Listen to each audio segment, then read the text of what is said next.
This podcast is just for fun. It's all fake. Don't believe us. Look, do your own research.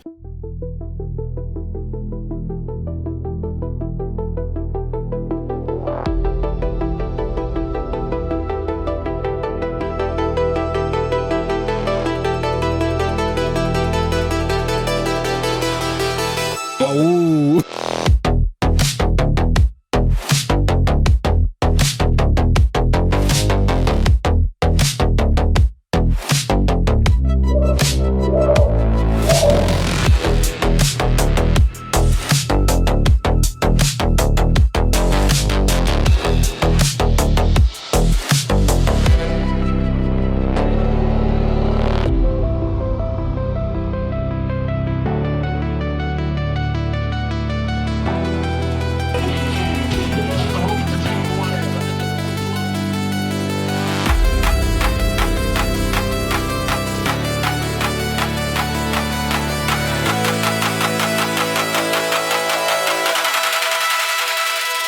Hello there.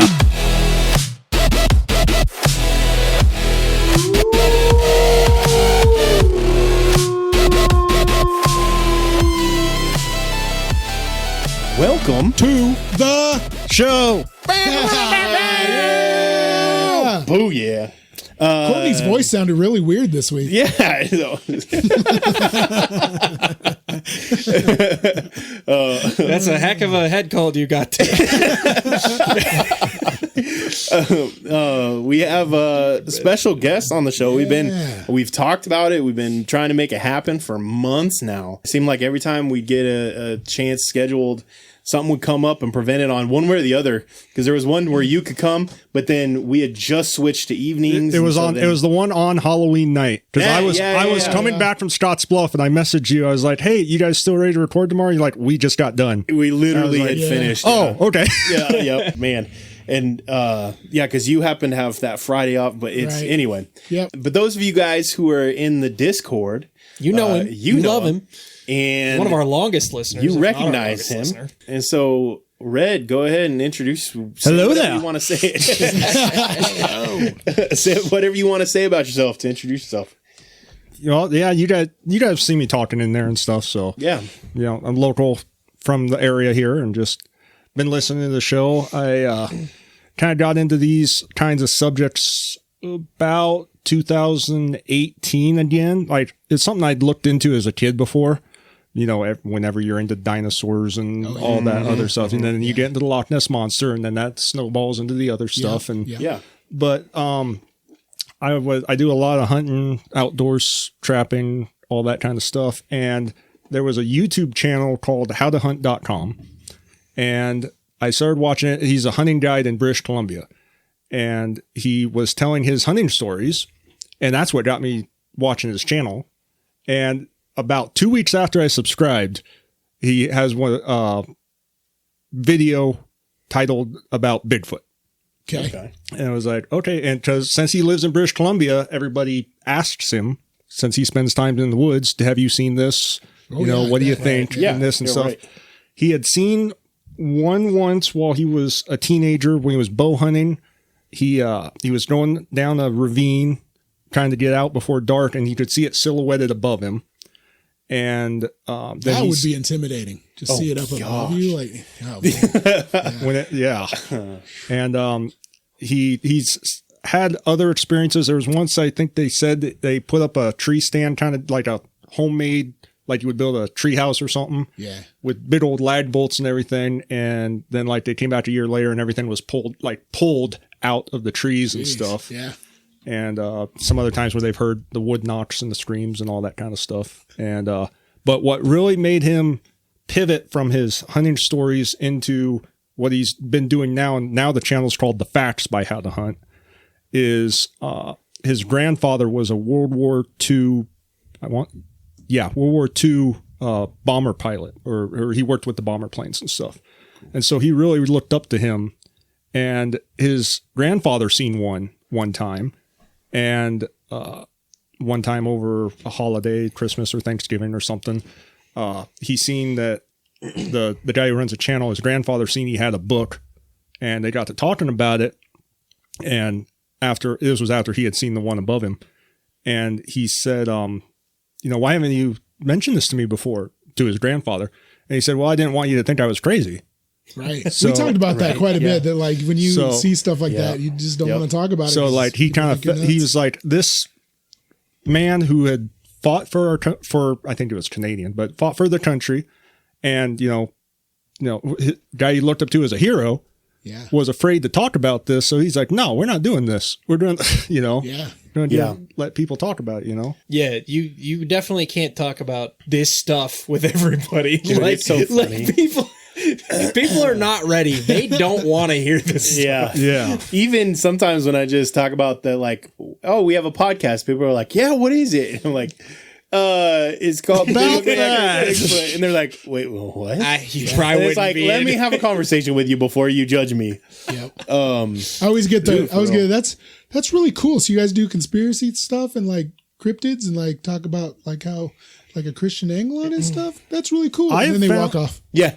They're like, these guys. I have found more often though, like actually like in conversation, like when you've kind of established conversation stuff, if you do bring it up, I found a lot more people that are kind of like, oh, that's cool. You know? It's so many people that have just been like, oh, I love this stuff. Tell me, like, what's your favorite conspiracy? And then it's like, I've got a couple students that they're not into conspiracy theories at all, but they were like, yeah, what's your favorite one? Like, tell me the one that, or what did he say?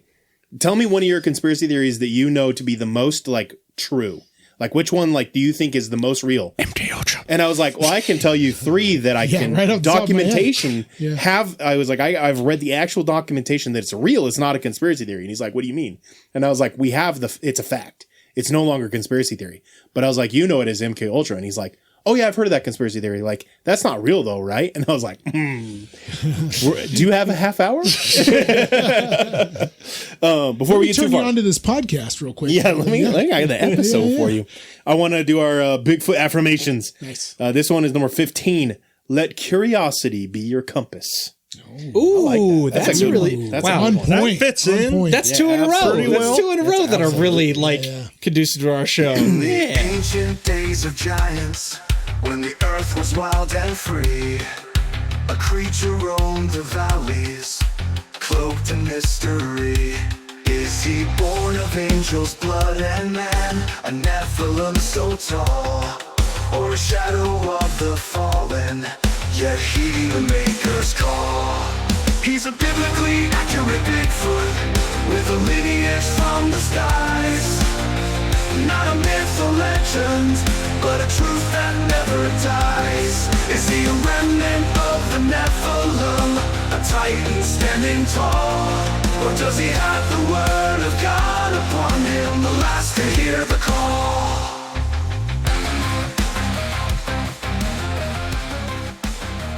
But so just diving right back into it, one of the points you made about watching something, I was 2 things happened to me before I made the transition of like, hey, Bigfoot actually might, like, there might be something to this.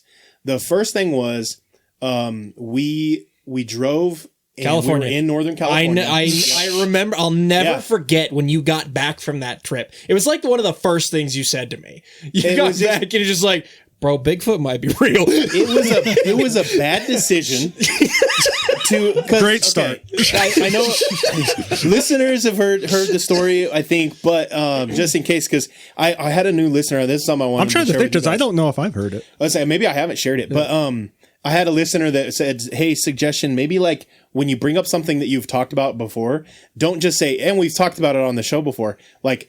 Give a little 5-second teaser so we at least have an idea. When I was bringing up and I was like, oh yeah, we've got enough episodes that maybe we need to get. That's valid. We have a lot of hours listening. So Courtney and I went on a vacation and we drove on the 101 and we were going to go do a hike because we did a ton of hikes while we were on this vacation.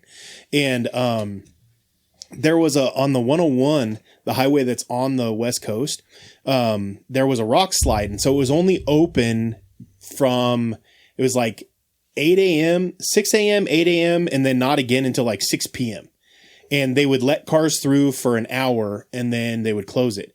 And so they could do the construction on it because otherwise they couldn't get construction crews on there because they have to like bring the construction crew like 5 miles off in order to allow cars to come because it's so narrow in this spot that there was a rock slide. And so we had finished our hike and got done, and there was a disc golf course I wanted to check out in the area, and we had finished, and we looked at the time, and it was like 2:00. And I was like, man, this would be perfect time if we could just drive back up through, because there was a town that we wanted to check out a little bit more that was on the other side of the thing. And I was like, but time-wise, like, what are we going to do for 4 hours before we can get through? And so Courtney made a suggestion. She was like, well, we could just check out the area a little bit more. And I was like, well, here, I'm looking at the maps, and there's an alternate route that goes around it's like a 3-hour drive, but it should, like, we'll be able to check out quite a few different towns. We can make some stops, you know. Yeah. It ended up being like a 4-hour drive back up, which normally took us like an hour to get to this town. And it was 2 hours. 2 hours to the town, and then it was 4 hours to get back around the loop. So we started on this drive. There is nothing, just this tiny, teeny little road that's 25 miles an hour. I didn't know, but it's just 25 miles an hour, and cars drive like 65 on it. There's no cops. Courtney's like, this is how we die. For real. And like, and I've I'm seen like, this movie. I'm trying to like keep up with some of these cars, but the twists and turns are crazy. And in this entire, I think the roads up around Deadwood and that are bad. And dude, Yeah, this one, they get like that. this too. is this, and this Like, road was like twice as 10 bad. times worse. Yeah. And it's in the forest. It's like the redwood forest. Like you're driving It just, around. like, swallows you up. It's just there. And like, and even like in and around the Black Hills and stuff, there's lots of roads where you can take, and this goes to this town, and there's nothing. There's one this road. road, and there's not even like dirt roads, dude. It's just, there's nothing.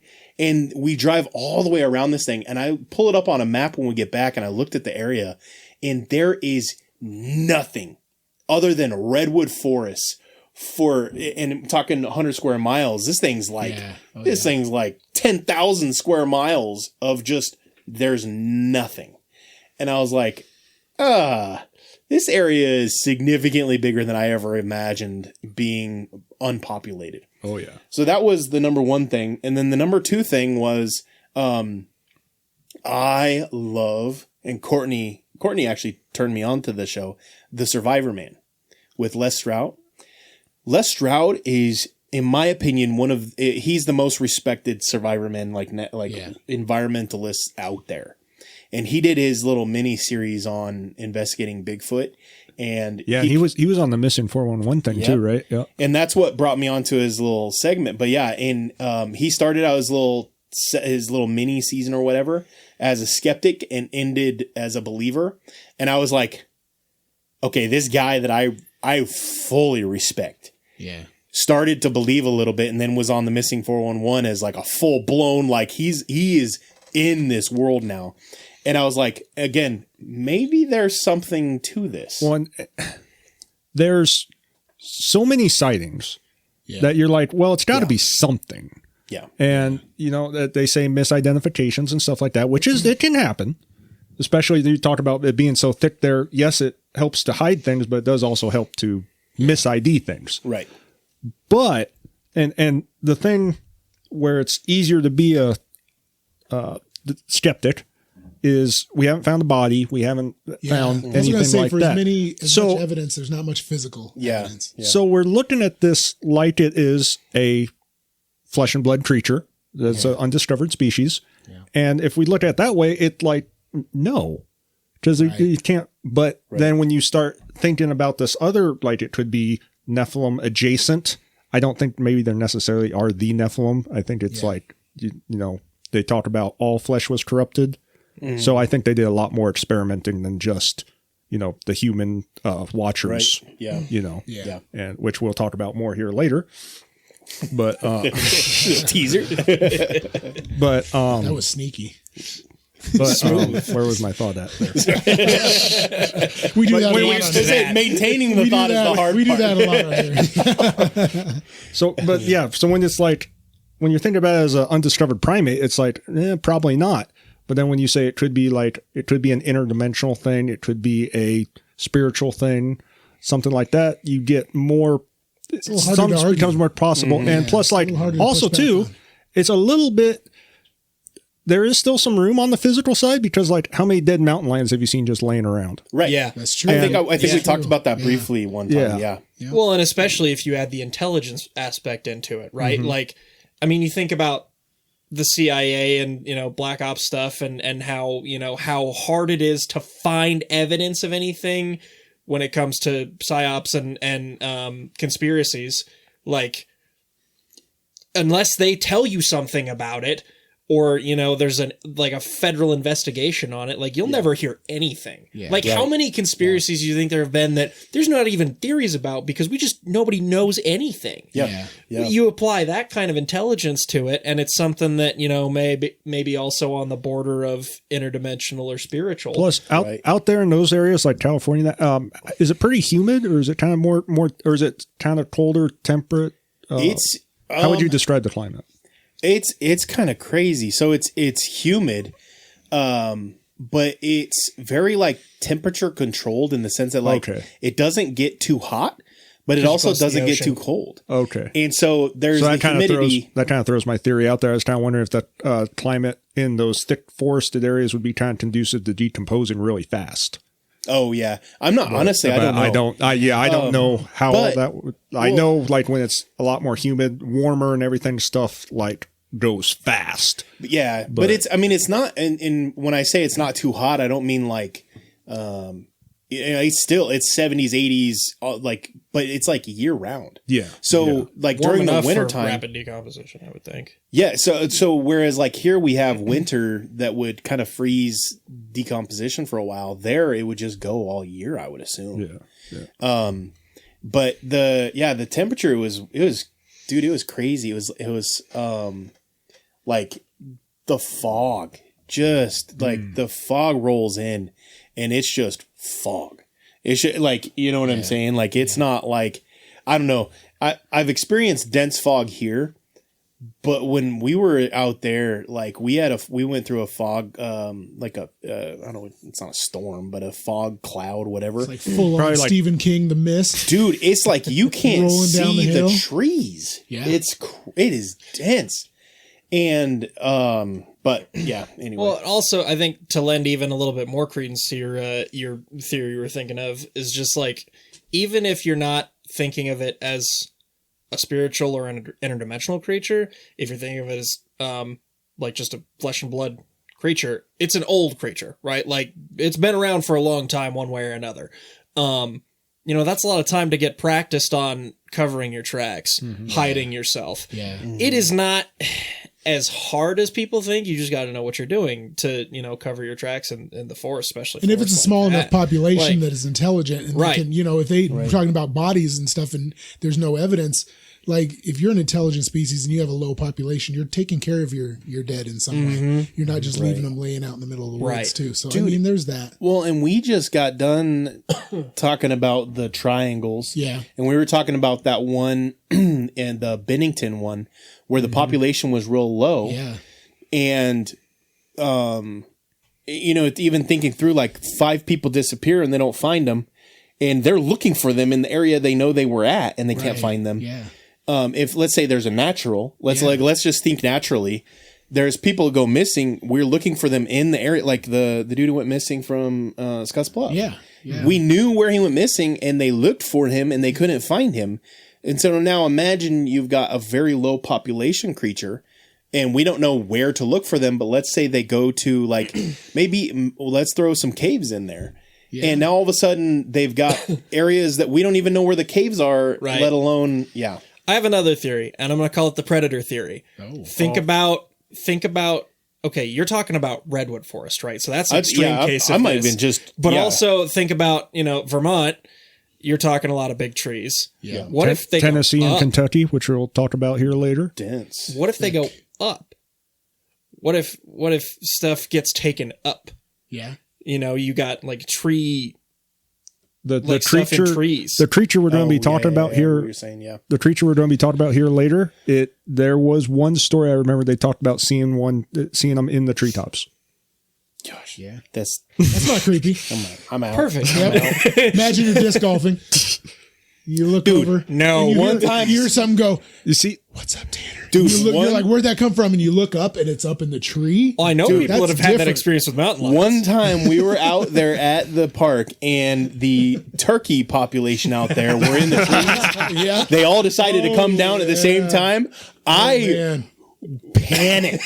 I bet. And it's just turkeys, just and you hear them just and they thud because And they they're don't come loud. down. Yeah, Turkeys are loud. They're not coming down soft, and they're like thudding. And I was like, I don't even remember. Was I with you? I don't remember, but I was just Do you like, remember when we were- what I've is had that- happening? I've had Like, that experience a couple sheer times. terror. I was like, what is happening? And then it was like, oh yeah, that's just the turkey. You stupid Do you remember when we were out there with Caleb and there was gosh. a little army of squirrels that were following us around the treetops and throwing Yes. stuff? You messed with squirrels, They were Morty. like throwing sticks and stuff at him and rocks and stuff at my son while we were trying to disc golf. We're like, where is that coming from? Is that falling out of the trees? Yeah. And there was a little army of squirrels Little up there squirrels just hunting after him. It was just him. They were just throwing McSquizzy. stuff at him. Yeah, I'm dude. like, that's just crazy. they smelled weakness. Yeah. Just thinking about stuff above your head is even scarier than looking across and seeing Yeah. it, you know? Yeah. And thinking through intelligence, like animal intelligence, I think that there's, as a Christian, my thought process is that like, humans are the ones that have like the soul, and then like, like not aliens, but like demons and angels, they also have souls. They're souled. They have souls. And I think that's the one thing that differentiates the angels, demons, those creatures and humans is that we do have the souls. But I also think of animals and the wide array of intellect as far as animals go. Yeah. And I wonder if there are angelic, and we Ricky on the show we were on, he brought up if there are non-souled creatures who were created on the angel realm of things, how would they come across in our world? But even in our realm, we've got such a wide array of intelligence that elephants, they remember, and their memory is so good that they recognize the calls of the other elephants. And there was they did this case where they recorded an elephant, and then that elephant died, and they went to the herd years down the road, like 10 years down the road, and they played it back thinking that like, okay, 10 years have moved on. We can try to like communicate using the way this old elephant had communicated. The herd, it was just like panic, because like, and imagine if all of a sudden like mom just shows up and is like, hey guys, what's up, guys? Are you gonna phone and call? you have from mom? dude, Yeah. you have Blood no would recollect. run cold. Yeah. And the elephant's child just like took years for her to come back elephants are to one of the normal. animals that understand. They She was understand the daughter of this element was just wrecked forever, and then this is very intelligent. Okay, Yeah. Well, like so now throw in having hands and being able to bury and take care of your kids, or your children, your offspring, the dead, whatever, and throw in elephant intelligence. It doesn't even have to be human intelligence, just elephant intelligence. And now all of a sudden they take care of their dead, and they just have hands that can do it. Yeah. What were you going to say? Well, I was just going to say, even like with your normal pets and stuff, like your dogs and cats and everything, you can tell there's a personality and an intelligence. My dog, I've got him. He just trained. He works cattle. He finds deer antlers. That's something that we do and stuff. And he loves to do that. He'll fetch your shoes and stuff just when you tell him and everything. Some people have asked my dad, like, why don't you teach him to get stuff out of the fridge? We're like, because he likes human food too much, and he'll just clean the whole thing out. He'd help himself. He'd help himself. And then my other dog, she is really, really smart too, and she's learned a lot of stuff just watching him, not even us really teaching, just watching. Yeah. Yeah. Having two dogs is kind of fun because the older one, if it's a good dog, it rubs off. teaches the other one. We have a And relative. the younger one though is a Belgian Malinois, so Phil knows. Oh Lord! I had to dog sit my first sheriff's Malinois a couple times when he was out of town, and those those dogs are crackheads. They are just, that is the best description of them. I think that's the universal way to. See, we do basset hounds, so they're just kind of like they're just really chill. They seem deaf half the time because you're like, hey, and they just ignore you. Yeah. So they're just like having kids. Malinois is the opposite. It's like having a toddler that's running around upstairs. Yeah, same thing. The Malinois is when you have a toddler and you give them one of these. More like 5 of those. Well, we have a relative that used to train the canine units. Yeah, he used to train the canine for the state patrol in Colorado. Yeah, and she was good. And in California. Yeah, in California too, yeah. She had a Jack Russell. She would always have Jack Russells. She always had a little Jack Russell, and then she had her big police dogs, like Rottweilers and German Shepherds. The Jack Russell was actually what caused me to go down this deep dive on it. And they estimate that by the time a well-trained dog passes away at the end of their life, that they have a very similar intellect as an older toddler. Yeah. And so thinking about like to the level of which like my son knows things right now, thinking that like a dog can have that level of intellect, and her terriers, she would literally just be like, she would talk to him like they were a toddler. So she'd be like, hey, in my room. She'd be like, in my room on the counter is the remote, but not the white remote, the black remote. And the dog would just go grab the remote and bring it back. Yeah, like it was like she wouldn't be like, like command wise, she would just, and like, she'd be like, try it. And I'd be like, go get your purple handkerchief toy. And the thing, and like, just it knew. And I was like, this is creepy how smart this dog is. Two things. First, there was I want to say it was a border collie that this guy had it trained to where it could count to 1,000. Yeah. And what crazy. They do, he'd take her all over the country, and they'd have like 1,000 toys out numbered. They'd have a number on them. Mm-hmm. And he'd have people in the crowd come and say, pick a number or whatever. And they would say 47 or something like that. And he would say, okay, go get number 47. And the dog would go and get number 47. That's crazy. And then say, get 298. And it would go get that one. Gosh, that's nuts. And dogs that can do simple math and stuff. I've seen that too, where they can do simple addition. Yeah. Stuff too. And so that's interesting. What was the second thing? On the toddler level intelligence, or like younger children, because if people kind of maybe think, whatever, we do a lot, as you know, with pew pews. And there was a friend of my dad's my dad was over there at his place, and he was cleaning his sidearm, and his young daughter was there watching and everything.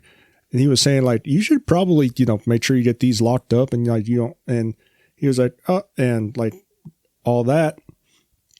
And they made a bet. He was like, I bet you she can take that apart and put it back together just from watching you do it. Oh, yeah. And she was like maybe 3, 4, I think he told me. And sure enough, she did that. And he was like, I definitely need to get these where no one can get to it. Yeah. For real. Like, well, think about like Bennett will pop on it. He'll pop on your phone and do all kinds of stuff on your phone, and then you have to try to undo it. Is he the reason? He's the reason your phone was like possessed like 3 weeks ago or something, or you thought it was? I mean, who's toddler possessed? He was watching me play Fortnite, and he's got it figured out. He can pull up the menu on his, like, literally he stole the controller and pulled up a game. He's like, oh, I want to play this one, and picked it, and then was playing it. I was like, I don't like this at all. Like, you're 3, bro. Yeah. But for real. And even thinking about that is like, so now you throw some opposable thumbs onto the level of intellect, and even if it's just like human toddler level intelligence, you still have it changes the game as far as it being an animal. Yeah. And now let's say it's slightly older, and by the time that they age out and pass away, let's say it is a creature, but they're more intelligent than elephants. Maybe they're as intelligent as dolphins. Yeah. Dolphins are extremely intelligent, but maybe they're land, and they're that level of intelligent. Now, all of a sudden, we're not talking, they just die and they're in a ravine and we've come across the body. Like, there is actual intelligence, and they don't want to be discovered because that's part of their their as an animal, how they survive. Yeah. And how long their lifespan could be. Right. Yeah. Well, and look at It totally changes that, I was even just as a basic animal. I was reading something about octopuses, and that intelligent wise, they're smarter than most humans. They just don't live long enough to pass on that information. And the only thing keeping them from being like a civilized like society is that they don't live long enough to pass those things on. But I did read something that there's like some like little octopus underground like city that is developing. Like I want to say Australia. Phil? I don't remember where it was at. Phil, did you see the administrative results thing where he has another channel called the Bureau? I want to say it's called the Bureau Files or something like that. And it was like, it was like this scenario, like some scenario where like octopus become more intelligent. And they try to take over the world or something. It was a kind of a satire thing, but it was hilarious. Dude, No, I missed that The one. Venezuelan octopus wars. Imagine if that's what all of the orbs didn't know are, Admin is had just another channel. octopuses that have. I think gotten to the point where they have like. man. I think he even mentioned that in the video, if I remember right. It was funny. He was like, this all started because I was watching Finding Nemo. Dude, Is it admin it's or crazy. It was Fat Electrician? No, it was admin. Admin has another Interesting. Yeah. I think it's called the Bureau Files. I'll have to look that up. I knew Nick Fat Electrician had he the had Fat the Files. Fat Files, yeah. He's got some funny stuff on there, but his is more like Yeah, it's brand crazy. They and figured out that they're business-oriented. communicating with like. And the this color is just flashes random and stuff on this channel. Like he had one video about like how I would properly have defended Helm's Deep, something like that. Nice. I love this With- guys. They're so freaking like, without- random side channel. Without firearms. Yeah, he's like, just the way, but like, and then like one for Winterfell because that was supposed to be such a disaster. Oh wait, you guys! I forgot you guys haven't seen Game of Thrones. For that reasons. okay, I'm subscribing right now. I can't wait to binge watch all of Admin's B channel. It's just random ramblings of autistic mind. That's amazing. That is amazing. This totally random before we move in, but I just closed the tab. What state is Area 51 in? Nevada, right? Yes. I was about to say New Mexico, but then I was. We literally had that debate. Literally, We were trying to figure out if it was a Mandela thing or was it just a Phil thing. I was gonna say New Mexico because that's where Roswell is. Yeah, exactly. But then I was like, wait a minute. For some reason, I want to say Nevada. Yeah. I did because I immediately was like, what's the significant thing about Nevada? And nobody had anything. And I was like, when you listen to last it's week's Area episode- 51. Existential crisis last episode for like 2 minutes. When you listen to my last brain was week's episode, scrambled. you'll It that'll hurt. make more sense. That'll make more sense. It was so when you because listen. I'm like nudging them like, come on guys, it's Nevada. Like, what's the significant thing with Nevada? And then nothing. I'm like, Area 51, and they're like, Mike came no, up I with said it. New Mexico. Mike came up Area with 51. I was And I was sitting like- here like, what? I was like, my brain was Nevada, melting. guys. I could not. I was like, no, wait, what? But Hold as on. soon as you said New Mexico, I was like, wait. So I had to look it up. I was like, well, anyway. So anyway, Roswell's in real all time right. Mandela. So now let's combine everything that we've talked about so far, and we have the topic for today: intelligent cryptids, dogs that are smart, and all of a sudden we got government involved. And bro, what are we doing? So we brought you in specifically because this is something that you wanted to talk about, and so I'll let you lead off, man. So the topic that we chose was Dogman. Dogman. I've been wanting to talk about this for so long. We've been saving it. I For was gonna say, how far in I was were hoping we when Phil you would give first us a brought howl this or up? something. Yeah. I was hoping Phil would give us a howl or something. Do it. That's what. Ooh. That was like That's our intro. 34 minutes in. one of them times when we were talking about getting this going first was right after the direwolf thing. Oh, yeah. And I was like, this is going to be yeah. perfect. And then it didn't, it kept getting pushed back. But We're yeah. here now. Yep. So we It's got time. it going. It's time. So if for anybody listening who might not know what Dogman is, it's basically a werewolf. So that's it for the show today. All right, we're up. All right. Done. Don't forget to No, but it's described as an upright canine walking on back legs, usually black, sometimes brown fur, yellow eyes, pointy ears. The head usually is either that of like a wolf or a German Shepherd is how it's usually described. Yeah.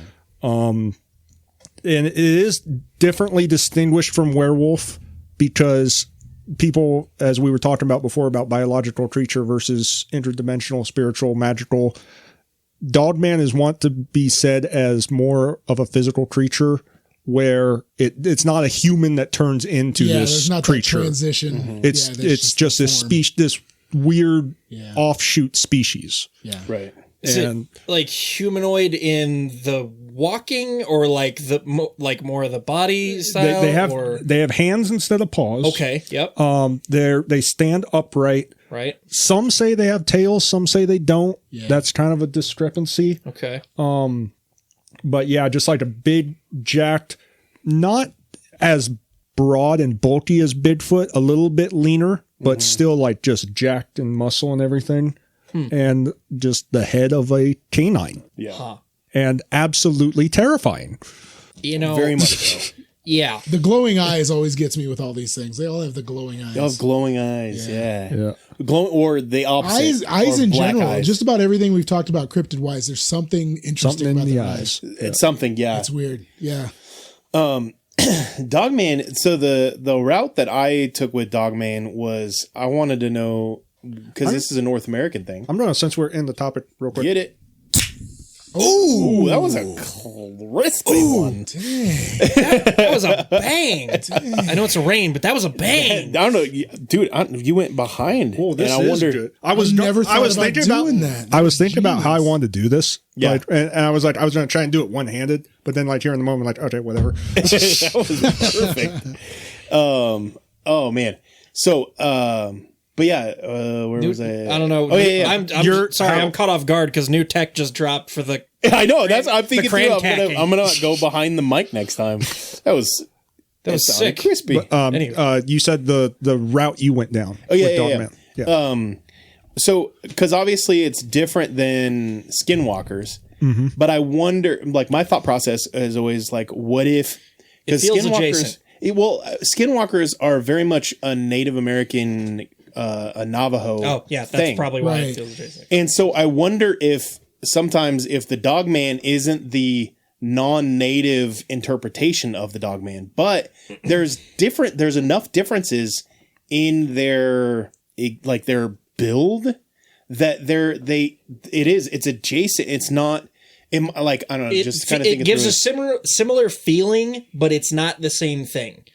Like it inspires similar thoughts. so- You kind of. I think the Native American side of things touches on it pretty good, because it seems like that's the type of story that comes from there. Like it feels similar culturally, and like as far as lore goes, similar themes, that kind of thing. Well, but the thing is, there are some different tribes of Native Americans that have there's not just like, there's a lot of different variances of the base, what I would call the Dogman, not a skinwalker, that are more in line with what the Dogman is from different Native American lore and tribes and stuff like that from different regions.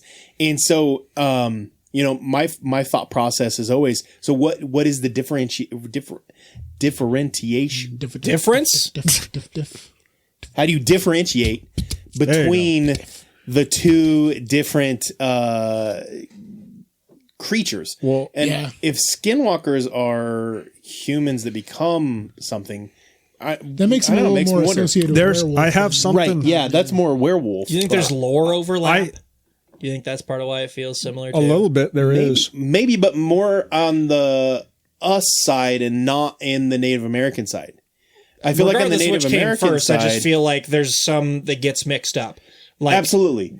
But I feel like on the natives, they do a lot better job of like, no, this is this, and they can explain it. And I feel like on our end of things, we're like, oh, looks like dog, human, like skinwalker. You know what I mean? Like I feel like in modern times, that's do you get what I'm saying? Yeah. Or not to. What were you gonna say? And I got a bunch of different stuff here for different variations, and some of it is skinwalker, and like we were talking about here.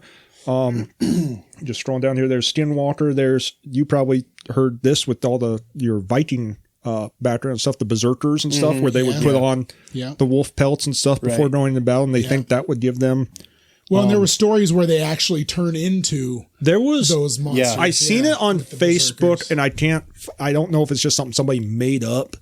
I think it is just a made up deal, but it was something about like a Roman legion that was like surrounded, and like there was supposed to be like these dogman creatures leading these other wolves. There are writings in the ancient Greek and Roman. There are writings 600 BC all the way up to 100 AD of like a society of dog people. Yeah, I got this right here. Barked instead of talked. There was a pope that was supposedly a dog. Yeah, there's a picture of the cynocephaly.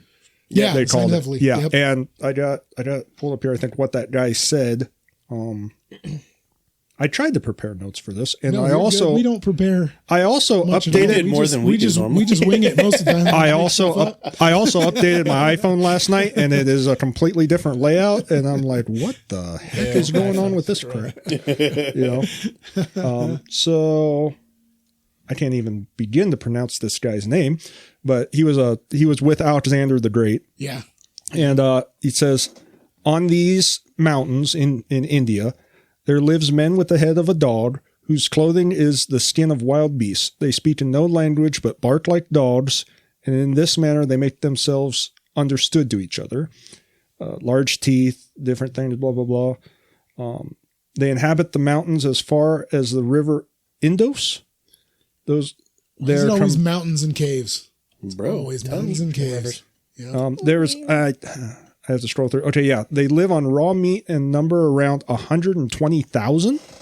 That's a lot of society. That's a pretty significant population. And there's something in here later. This is a long thing, but there was something in here too about like they would trade with these dog people. Yeah, would trade with the other ones around them, and they were also known to supposed to be pretty good archers. Huh. Now, one of the theories about this is this was just a bunch of baboons that like the Greeks like misunderstood. You know what? I think I came across that too. I don't see a baboon shooting a bow and arrow good enough for somebody to be tricked by that. I know. I know. Right. Also, I know what we're doing this week. Let's find some baboons. A bit of a hang up for me. Training them in archery. Also trading with baboons and the barking and the combination of those things. I could see the barking part because baboons make a barking different noise, kind of, I suppose. But, and I did hear a story one time where there was a guy in Africa, one of the local villagers. He went out into a field and like there were some baboons trying to get at his crops or something. Yeah. And he had a machete and he was chasing them down and he got one of them and chopped it up, and the rest of them watched him, and like they came back later, the whole group of them. Yeah. And they overtook him and they took his own machete so like there's some tool use there supposedly. I don't know. And they are very society based. I don't know. It seems like a stretch. In general, I feel like my biggest hang up with people who just refuse to believe this kind of stuff, whether it's conspiracy theorists or supernatural or whatever else, my big beef with you is, at what point is my whatever more believable than the mental gymnastics that you're performing in order to quote unquote logically or reasonably explain it? Yeah. Like, because people will try and explain away that thing, the thing that you just said. Well, maybe baboons. Like, are you stupid? What are you saying? That doesn't make any sense. That goes back to kind of intertwining theories or whatever. Yeah, talking about how in the different gods with a little g that existed, and how we regard people who worship those gods as so stupid. You know, it's like, oh, they worship the sun god. But in their traditions, it was a literal god who came down and communicated with them. Sure. It was a spiritual being that talked to them, you know? Yeah. And it's like, and they surpasses, it's not just like one people group. Worldwide, they weren't just worshiping the idea of the sun. They were worshiping a literal sun god who came down and had brightness of the sun, you know? Yeah. And so it's like, so throw in something like this and kind of cross-pollinate it or whatever. Yeah. And you've got stories from Vikings, from Europe, from from Africa, from North and South America. You've got it worldwide. You've got these stories of dogman-like creatures, whether it's skinwalker, werewolf, Anubis. Dogman, almost things. every society Berserker. has those that had gods has that dog-headed god. There's at least one. It's like at some point culture. you have enough evidence that points towards it from people who didn't communicate with each other. Right. Yeah. Well, and I didn't even know about this till you brought it up on that one Mike. Yeah. A few weeks ago, however long ago it was, about there being a dog-headed god in Mexico. Yeah. That is basically him and Anubis in Egypt are like They're so carbon similar. copy of each other almost. They're so similar. Yeah. And there's a lot of similarities between Mexico and Egypt that we've and that's why I think at least some of this could be, as we talked, like we kind of talked about before, Nephilim adjacent. We talked about that. Yeah. Adjacent, like not the Nephilim themselves, but where it says, because when you think about the flood story too, like, okay, humans being corrupt and evil and everything, and that's why we're going to flood the entire world. Mm-hmm. Why do all the animals need to die too? Right. Yeah. And I mean, like, yes, they did the 2x2 on the boat and everything, but there was a lot of them still that probably didn't. Makes you wonder. Yeah. And the fish were like, what's going on? So much water. Okay. What are we doing? Random theory that I don't remember if I came up with it or somebody else like said it, or somebody said something that like kind of sparked it in my brain. I think it was the last thing. But have we ever discussed the possibility of mermaids being Nephilim that like survived and evolved through the flood? I think we mentioned Did we ever it, but I don't talk think we've about gotten that? into it. I heard a theory once that mermaids and that could be like the women from the Nephilim deal, like that, like they were cursed, and that's part maybe, of. I mean, I've heard and maybe because Nephilim don't die, they lose their earthly body and they move into something else and they create other things. So, but like mermaids, they moved into a fish. Yeah, that's a very, very, very widespread. But yeah, mermaids, cross-cultural, dragons. Yep. You can kind of at this point say Bigfoot because there's in Asia, Australia, North America. Yeah.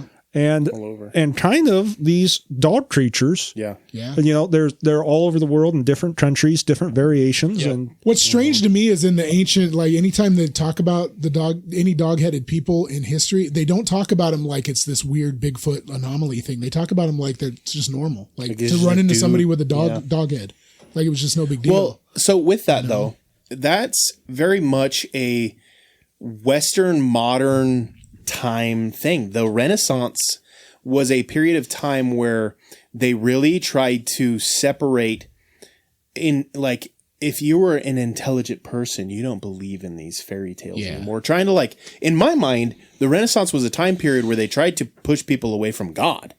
So then now, in order to make God more palatable to these people who started to view intelligence as we don't believe in all of these things.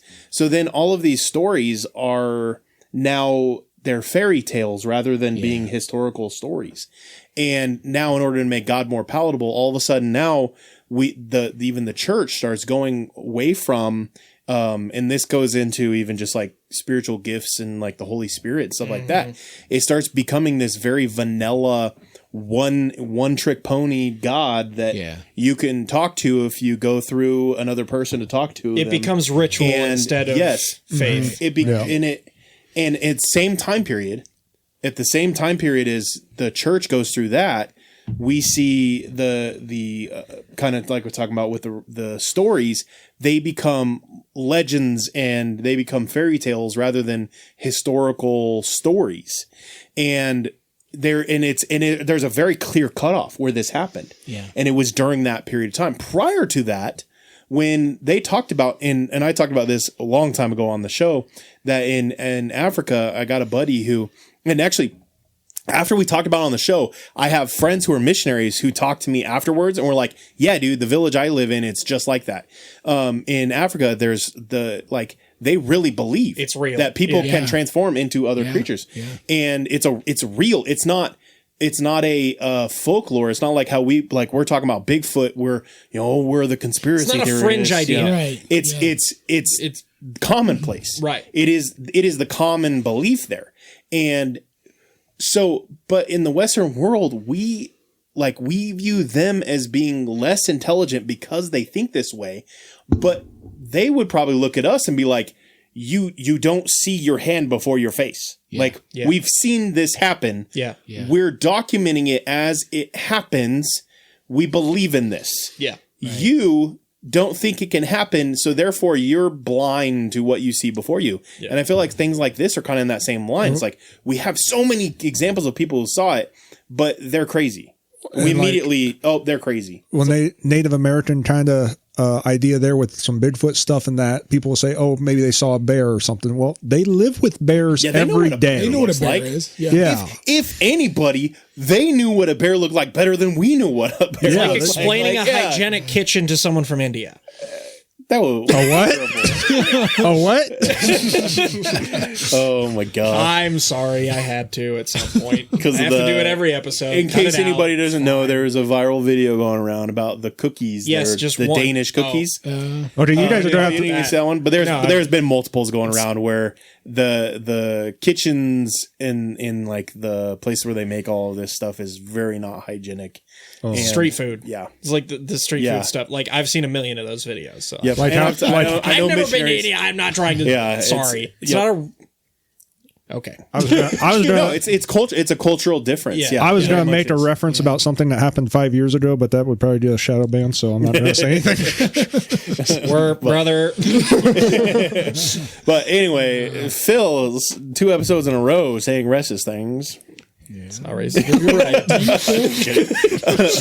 I'm not going to edit them out, and I want people to know. No, just kidding. Not race. Literally, that's not racist. We're just going to roll with it. Because I will That's 100%. a regional thing. Yeah. No, yeah, like legit. We have this conversation students. all the time off air about what what is and what isn't. We have students who, and I will say this. Okay, so we have students from India who've been like, they're family to us. I love them so much, and we cooked curry. And was like, he came in and like showed us how to cook it, and he cooked it for us, and then I cooked him my version or whatever.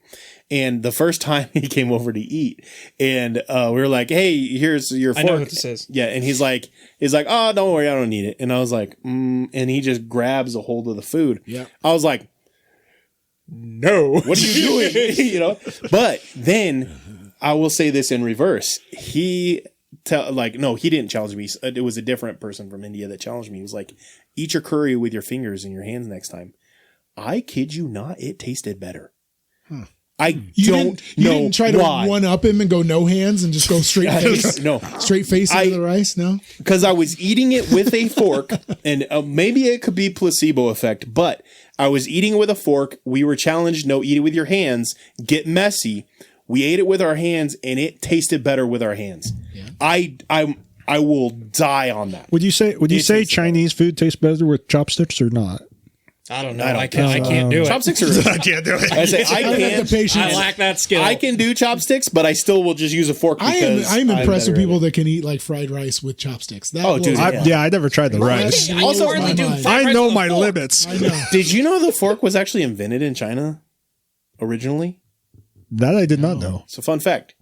Next time somebody gives you crap about using a fork, just say, hey, I'm using a Chinese more invention. traditional than you are. Historic Chinese. And yeah, they invented the fork and then they moved away from the fork, went to chopsticks. And so the fork was actually a Chinese. The very first fork we have was a Chinese. Phil is just after these last two. Phil is just like, everything I know is a lie. So yeah, now I'm traditionalist. What if he's just totally making that up? Like we're buying it because he said it so convincing. Can we do a fact check on that? Fact check me. Come at me, bro.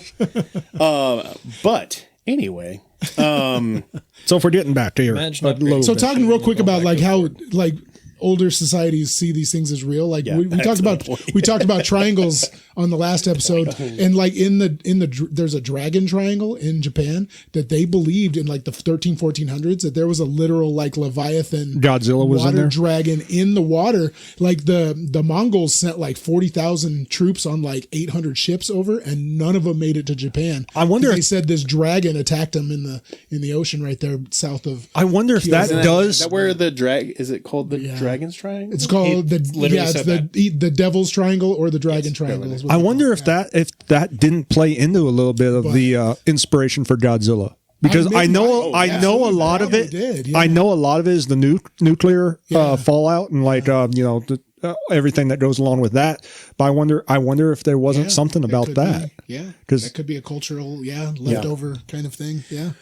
Well, and again, kind of going back to, but in our super wise and sophisticated, we know more society. We immediately disregard that and be like, oh, it was just a storm. Yeah. Oh, it was a rogue wave. And y'all think they didn't know what a storm was? But that's exactly. But at some they lived point, on the ocean. At some point, for real. But at some point, you have to recognize. Like, I didn't even think about this. Like, dude, the intellect, the actual intellect difference between somebody, however many, like 2,000 years ago, and the intellect of somebody today. They're the same. Their intelligence is the same. The IQ is the same. Their intelligence is the same. Just more knowledge. Technology is different. Yeah. So the retention of society with our intelligence is different. Yeah, we build off intelligence. We build off of our intelligence. Yep. And so build off the intelligence. You just build off the creation. We build off the result of the intelligence. Exactly. So now let's take a step back. But we're removed from the ocean. Because people who live in Nebraska are 3 states landlocked away from the ocean, but we're going to say that somebody from Nebraska knows better than sailors 2,000 years ago because we're somehow more intelligent, but they lived on the ocean and they believed in this. Even NASA got out of the ocean. They started as a, exploring oceans thing. They backed out of it. They don't even do anything with the ocean anymore. So who am I? Yeah. Like, who am I in my cushy chair? That's my thing. To say that these guys are dumber than me and they believed in big creatures. Yeah. Get off of me.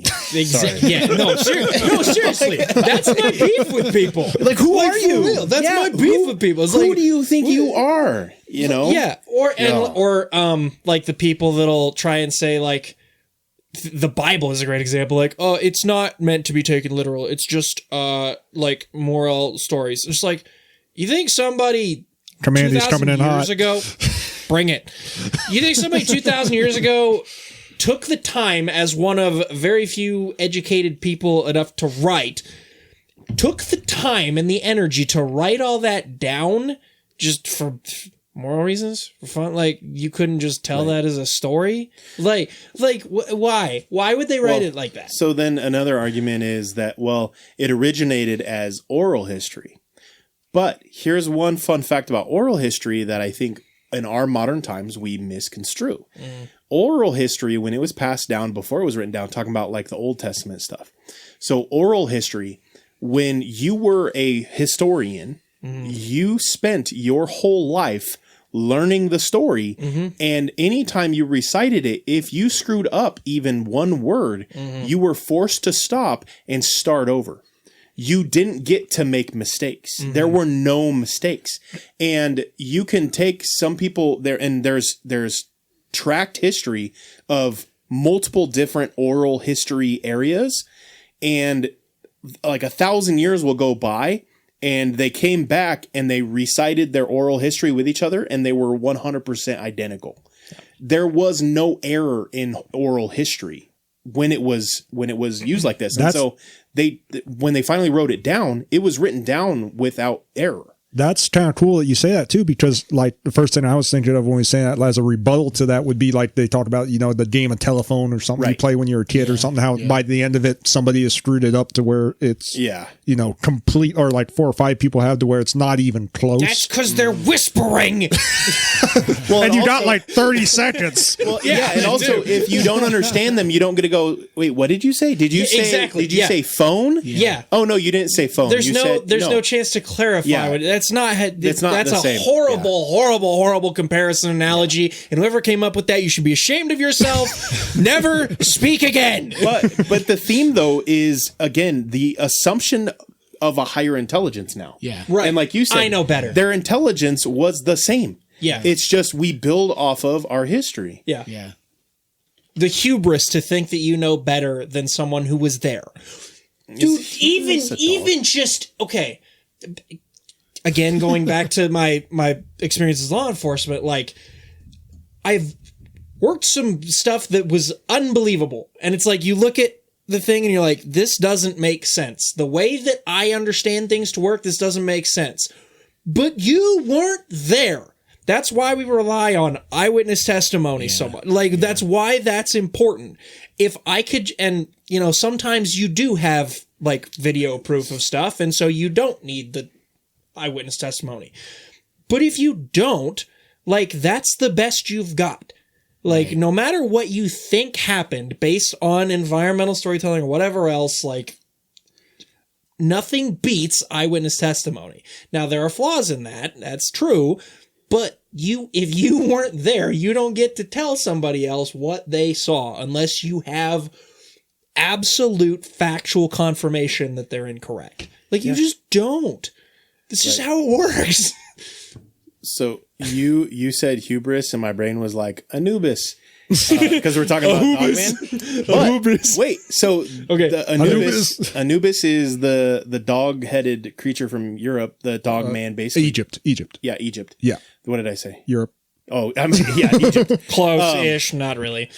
So Anubis is the basically a Dogman version in Egypt, and so we're gonna say that they're intelligent enough that they can build the pyramids. But they're not intelligent enough to be able to go, oh, this Dogman isn't a real thing. We're going to worship it as a god. Yeah. Well, and it's kind of interesting, something Makes me wonder. With Anubis, with these, is it just Oxal? Is it just, or it's not Axolotl? Yeah. But, Shalotl is how they used to say it. Now they say Salotl. Yeah. That, Yep.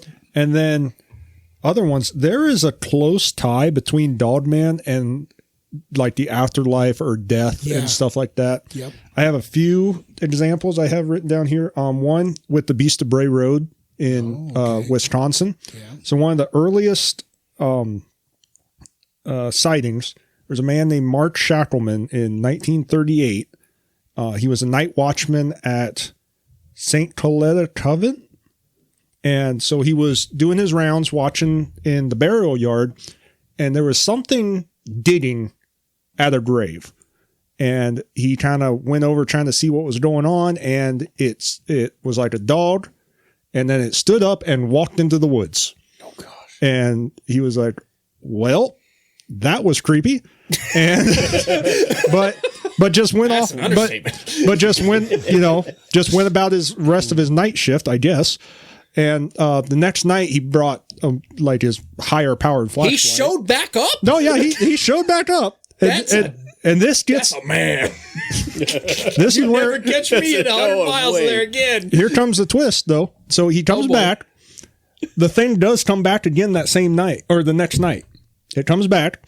He sees it again. This time he gets a little closer to it, and this time it speaks to him. Nope. And it said one word. It said Gadara. Gadara? Mm-hmm. You better have something more to that. You better have what that means. I'm looking at the pastor here to see if he recognizes it. So when Jesus versus Legion, the man in the crypts or whatever, the guy who was possessed, he was and this is what I had heard, like a Gadarean or something, and that means he was from a country called, or a region called Gadara. Okay. Yeah. That's Jordan. Yeah. So there's that tie in there, which people were kind of, and this was on, this connection was kind of made on by Tony Merkel and the Confessionals. This is where I kind of first heard the connection. I first heard about the word, about how it spoke to him from another podcast, but like he was the first one I heard that made that connection between that and those passages about Jesus and okay. Yeah, I'm looking it up. Yeah, the Gadarene demoniac. Yeah. Okay. Huh. So, and there was that idea about, is it tied to a Nephilim type deal, or, and there's this idea about garden. Interesting. Huh. When was that incident? 1938. Huh. And after that, he he had told his wife about this and stuff, and she said, "Don't tell this to anybody." Right. And, don't want to be the crazy people. I don't want to be a widow. Yeah, no, And too. so then he kept it quiet until after she had passed away. When he was old, he told his son, and then his son was the one who told. This was by, I think it was first discovered by Linda Godfrey. She passed here just last year, I think, and she was one of the first to really report on the Dogman stuff in Wisconsin and everything. And it's kind of funny. A lot of these people who get into this, their first thought about this is like, okay, this is crazy, but I'll go look into it just for kicks, And she went to the local sheriff in Elkhorn, Wisconsin there. And she's kind of famous for saying, when the local sheriff hands you a manila envelope marked werewolf, there's probably a story there. No joke, dude. Oh my goodness. Dude, I always love it when a primary source of like someone who experienced something firsthand only tells like someone close to them about it. And either it's like just something that they say in past, like anytime it's like clearly not something that they're saying to get attention or like something like that, that always feels so much more credible to me. Like the professor out of State Park and the Night Watchman, stuff like that. Like I always love hearing that because it's like, what is your argument going to be to that person? Like to the person that's reporting it eventually is like, yeah, my dad, like, as he was nearing the end of his life, told me about this crazy experience that he had when he was working here. It's like, what's your rebuttal? Right. What do you say to that? That's how are you going to argue with that? Well, and honestly, even you can probably attest to just the wild experiences that we've had in our life of like, even some of the stories Mom's told us too of things that they experienced. And it's like my story about getting thrown out of the shower, it's who is gonna believe me? Right. You know what I mean? And I'm a pastor and why would I make that up? Right. Sure. It's wild. But to the listener, someone who's a skeptic might say, you have a podcast about cryptids and supernatural events. Right. Of course that's what you're going to say. Yeah. I believe you because I know you and I know that you don't have a reason to lie about that. Exactly. But everybody else doesn't.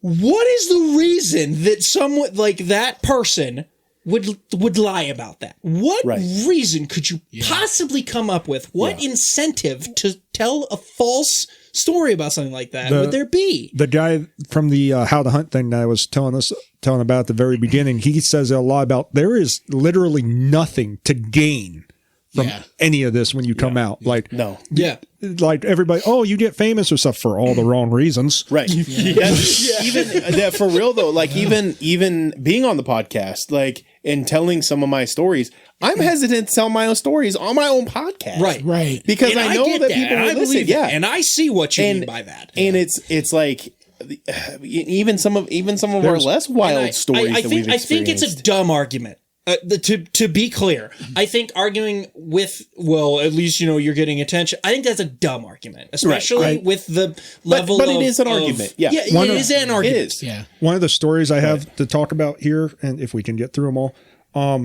there is we gonna try. There's one guy that I do think he is lying for publicity, saying that he was at a certain event that it just doesn't really add up. One, his demeanor about it, because like he's kind of acting like, it didn't really change me. If you were really there and that thing really happened to you, you would be messed up. Yeah.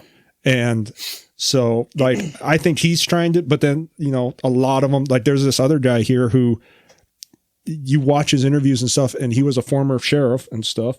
And he got shook up, and he believes that he could have been a missing 411 had they not got out of this. And he's probably very true, because this particular area, these dogmen, a lot of them, they talked about being kind of like almost fear eaters, like they want to scare you. Yeah. And that's what they get out of it. Monsters Inc. Yeah. We've talked about that too. A lot of these cryptids, there's a fear, and there's this people have said either this feeling that they get, or some have even said like a voice in their head, like I can get you if I want to. Yeah. But then they don't. And we haven't talked about that much, but there's a lot of psychic communication and stuff reported sometimes too with stuff like that. Yeah. That's interesting. Yeah. Sorry to interrupt you. Yeah. No, you're good. You're good. So I'm just trying to think about how we. Okay. I'll talk a little bit, I guess, about this here. There's some popular media things. I guess I kind of found. I have found. First one. Have any of you guys heard of the Bauman story? No. Negative. I don't think so. so. I'm kind of surprised you haven't. But being like you hunt and stuff a little bit, right? That's how we. It's been a bit, but yeah. So this was actually recorded by Teddy Roosevelt.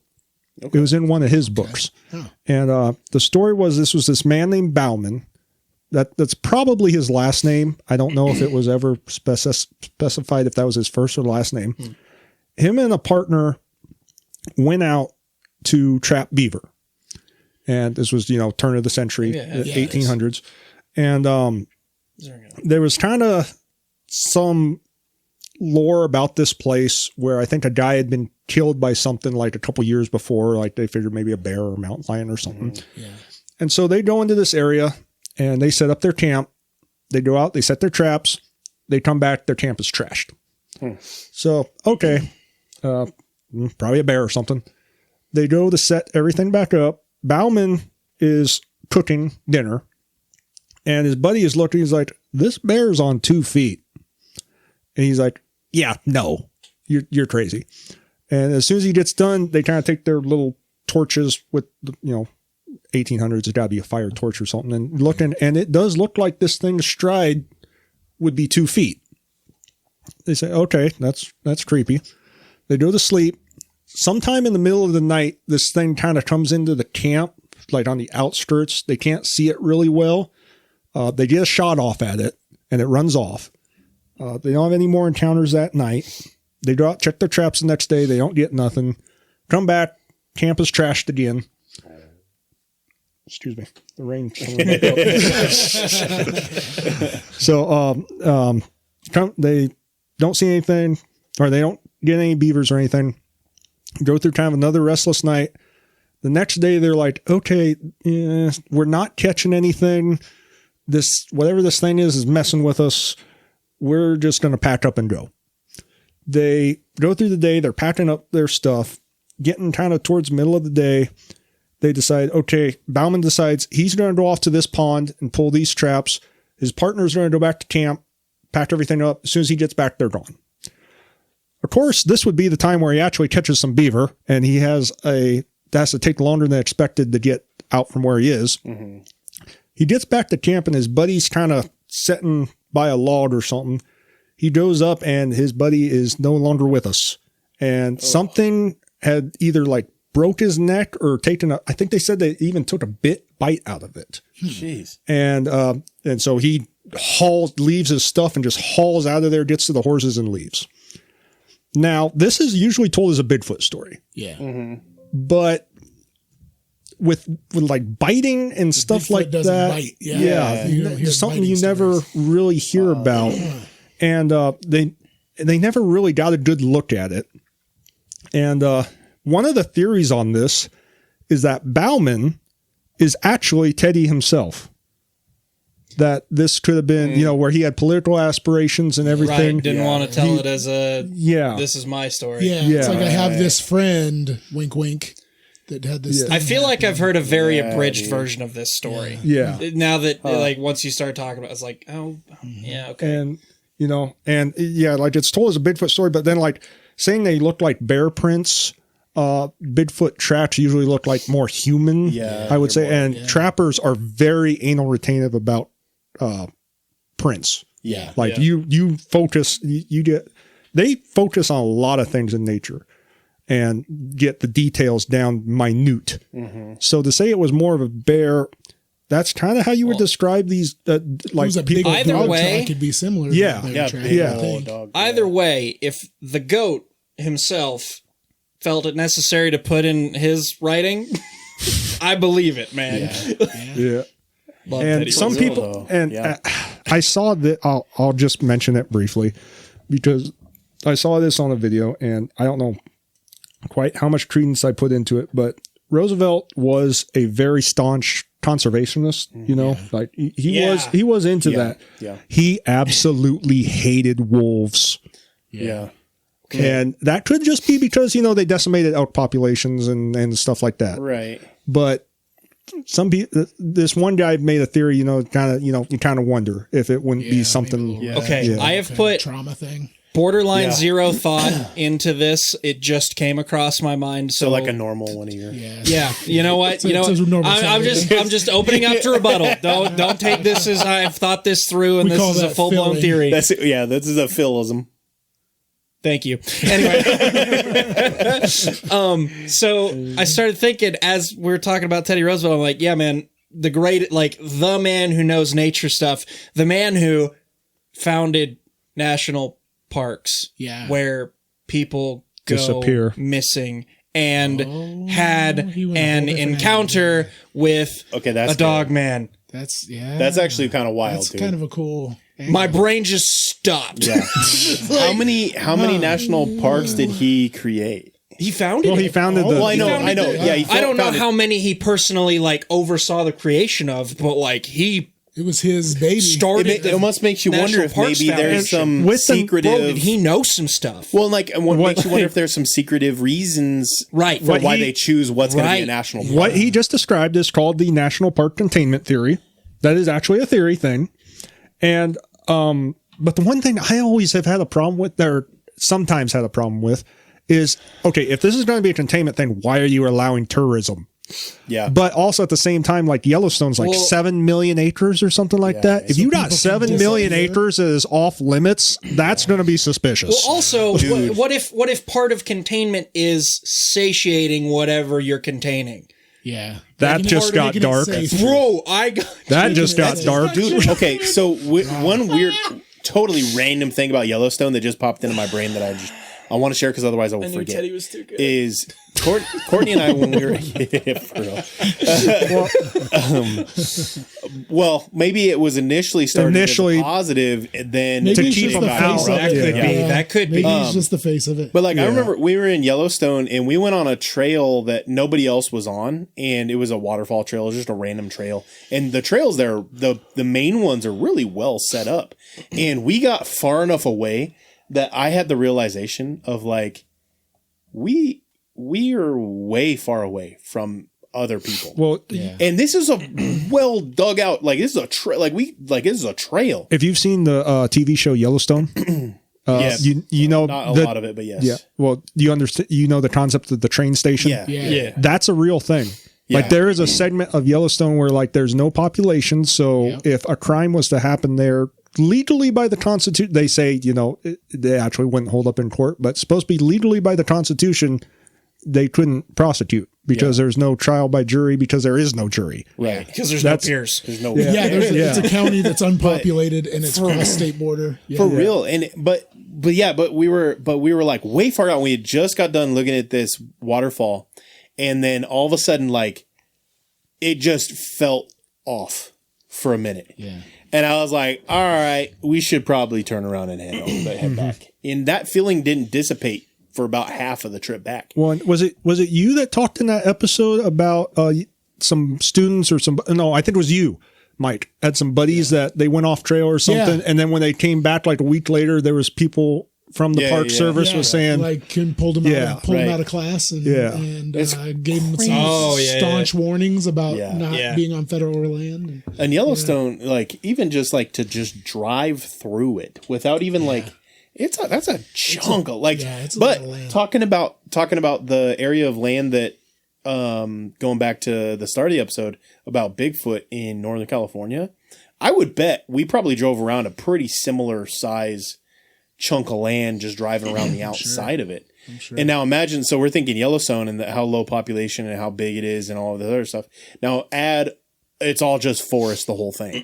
And it's like, that's Northern California. Well, and think terrain too. Like, it's crazy. how big is Yosemite? And it keeps people Like, from living there. Think about that. You can't live in Yellowstone. You can't live in the national park. Right. Like, it keeps people out by inviting them in as tourists. You're keeping them from establishing cities and living there. Right. And you're There's almost designated areas. Yeah, it is exactly. Yeah. And you're now creating a vein of population where even the trail we were on, like I said, it is a very well created trail. Yeah. And you would have to leave that trail to get lost. And because of that system, in theory, you're creating an area that's like you minimalize the risk. But again, you're still bringing in tourists. There's also a certain point where, and this might be a stretch, but if you leave that designated trail, you're almost agreeing to a risk, like an acceptable risk on your part. Right. Do you know what that risk is? Maybe not. Yeah. I think the biggest the biggest red flag, maybe not concern, the biggest red flag is that they don't release missing That's disappearances. Weird and maybe we don't have their story, a number. They don't want people to panic, is what they. We don't have say, a number. Man, it's crazy. But now, but we're critical Teddy of would've never Disney done that. doing the same thing, Right. and this is giant chunks of land owned by the government. Yeah. And it's like I don't think them not sharing the disappearances. Fear-based, okay, but at the same time, like you're trying to preserve the land. Maybe fear is okay to prevent people from destroying the land a little bit. Yeah. So then now your next thing is either it's because they want people going there because of the money it brings in, which again, I'm already going to say it. Why not both? Yeah. Right. Like that's just a You got bonus. bodies to disappear, and then you just say that they went off trail, and then And you made money. and you still make money. and you make the money. Anything can kill you out in Yeah. in the middle of for sure. nowhere. Your stupidity. And there's no cameras Can kill anywhere, you. so nobody. There's no other than the evidence that's on that the we ground. know of. Well, yeah, I was going to say your college The birds, buddies. Yeah, there's obviously there's some They obviously ways have somewhere. something. 1984. the whole thing Hey, about Red, what do you know birds don't exist; they're just drones. What do you know about hypertrichosis?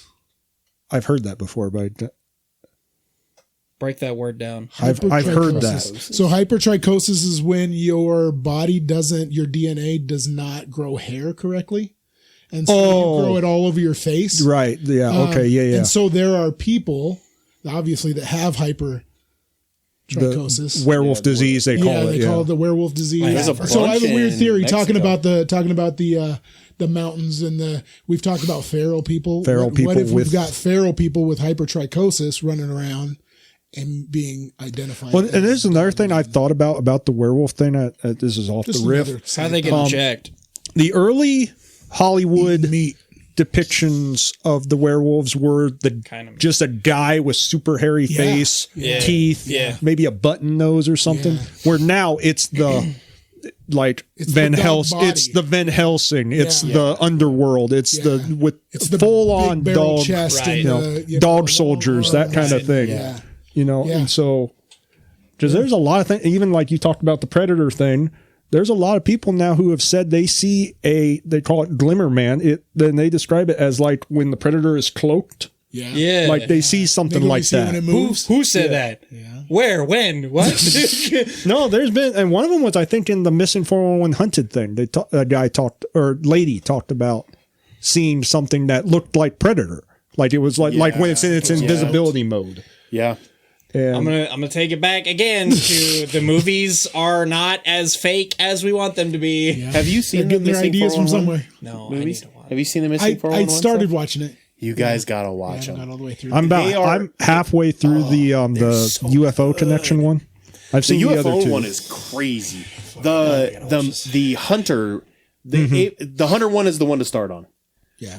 What's it called? The Hunted. Missing 411, the Hunted. Hunted. Missing 411, the first one was more kind of these kids. It was and that's young, a good one too. But Which, as a when you parent think with about kids, it, it horrifies me. Yeah. and when you But- think about that at first, like I was a little bit underwhelmed, other than like when the Les Stroud thing, when he talked about the kid that like supposedly went 14 miles in 24 hours or something in the thickest terrain. And like he tried to do it and he couldn't do it. And he was almost like he just got dropped off when they found him. It was like he just like all of a sudden, it was like he ceased to exist until they found him. And then when they found him, he got up and was like, oh, hey hi, guys. like it was like at that moment, he was like, oh, I haven't even left. Where like no time had gone by, you know? Yeah. But sorry. But the hunted one is because they talk about people who are hunters and hunters who like know the land. And the one guys at the end. That's a great one to start. They recorded the Sierra sounds. And that we use on our intro. That whoop whoop. Yep. Yeah. And then they have that. Yeah, no. My big one of the big things. That's the next two dudes in the woods making noise at each other. They call it the samurai chatter because it sounds Japanese, like that. The cadence sounds Japanese. It does. It sounds like if there was like a Japanese alien is what my brain hears when I hear that noise. It's so crazy. There was a video that came out a while ago. It was a little short where the dad is on he's on his back porch doing like goose calls, and then he's hearing the geese talk back, and he's like, "It's so cool." And then his daughter goes down the street, you know, because they live on a lake. She goes down the street and she's recording the neighbor on his porch making goose calls. It's just two dudes goose calling back and forth. You know, it's not actual geese. Yeah. And that's the way I picture it sometimes when the Bigfoot noises. Yeah. I'm like, there's just some dude, you know, a couple miles down the road and just making noises. They're just right back. Whooping back and forth. Yeah. What's your name? Tony.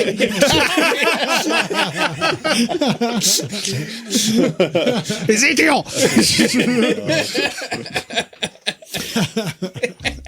And then we were talking about the thing about how it looked like bear tracks. There is a kind of a famous song, and I heard this on one source, so I don't know, how much it is. It was sung by Johnny Horton, and there's been a bunch of other artists do it. It's called Old Slewfoot. Oh, and yes. I'm just going to read these first. Can I read lyrics or that? Is that? I don't think it would. I think you can. I know. Yeah. It doesn't mess you up for copyright. You gave credit to the artist. Yeah. So, and if they do shadow ban, or not shadow ban, copyright strike, if they they would just demonetize it. And so we don't. Oh, we don't get commercials. Yes. Yeah. No, I'm kidding. I want you guys to get paid. We don't. Plus, like Mike said, sometimes the timing on those is excellent. I'll cover the $3. YouTube is the only one that really has a big deal. And that's like 1% of our listening base. So maybe. Few of our listeners. So are on YouTube. high on the mountain, tell me what you see. Bear tracks, looking back at me. Better get your rifle, boy, before it's too late, 'cause the bear's got a little pig and heading through the gate. He's big around the middle and he's broad across the rump, running 90 miles an hour, taking 30 feet a jump. Ain't never been caught, he ain't never been treed, and some folks say he looks a lot like me. I have heard that song before. When you think about it as like it could be a big bag bear. When you think about it, that could be when somebody brought that up, that could be like a Dogman. Yeah. And because there was a story actually written before this song came out in a newspaper. It was uncredited, the author. And it was in. So I wonder if he's ever given any commentary on that. I don't know. That was in. Okay, yeah, that was in. But even if you did, you'd probably just be like, I don't know. Like Roosevelt. Roosevelt did. What does it mean to you? Yeah. You wouldn't. That's true. 1950, there was an article written in the Sylvania, Sylva, Silva Herald, and no author was credited. And then it was 1960 when Johnny Horton released the song. So like 10 years later. And then on another thing about songs, and this is another thing that critics will discredit the Michigan Dogman with. In April 1st, 1987, so April Fool's Day, radio DJ Sam Cooke came out with a song called The Legend.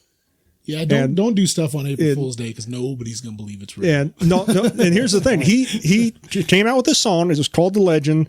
It was supposed to be like a every 10 years thing. The years ending in 7. Okay, people would see this Dogman creature, and he says himself that he did it as an April Fool's joke. That was his intention. This is plausible. This is plausible deniability in the form of like, oh no, it was just a joke. It's a prank. It's a prank, bro. It's a prank. And he's just saying, oh, I just came up with this, just off the top of my head. Well, and like Adam, like he's not even trying to be like plausible. He's just kind of like, no. Yeah. I think I've actually heard this song you're talking about. People started calling in the radio show saying, yeah, I've seen this thing. And they're like, what are you talking about? You've seen this thing. I just made this up. Yeah. So he actually did do it as a joke. Yeah, he actually did do it. Okay. Yeah, he was 100. I mean, maybe he's playing it off that, or was playing it off that. Right. Well, that was my first hard, thought, but that'd be pretty hard. He'd be leaning into it really hard. Yeah. But yeah, and it talks about, but it does bring up an encounter that is supposed to be one of the actual first encounters. Some lumberjacks in the Michigan area. Yeah. They seen this dog thing. They kind of chased it into some down logs and were poking it with a stick like one does to try and get it to come out or whatever. When it comes out and it stands up, and then they're like, that's the most boy thing ever too. Like, what is it? Get that stick. Poke it with a stick. Poke it. Throw a rock at it. What is it? I don't know. What do you want to do? Poke it. But yeah, and that's the beginning of horror movies. Like that kind of horror movie. It's just like talking about jerk kid that absolutely deserves to get mauled, getting mauled. Yeah. Talking about horror movie, and now it kind of transitions into a different place. Perfect. Where it gets kind of dark. Oh. And it's on the border. It's on the border of Kentucky and Tennessee. It's called the Land Between the Lakes. It is a state. I can't remember if it's state or national. I think national recreation area. Not state park.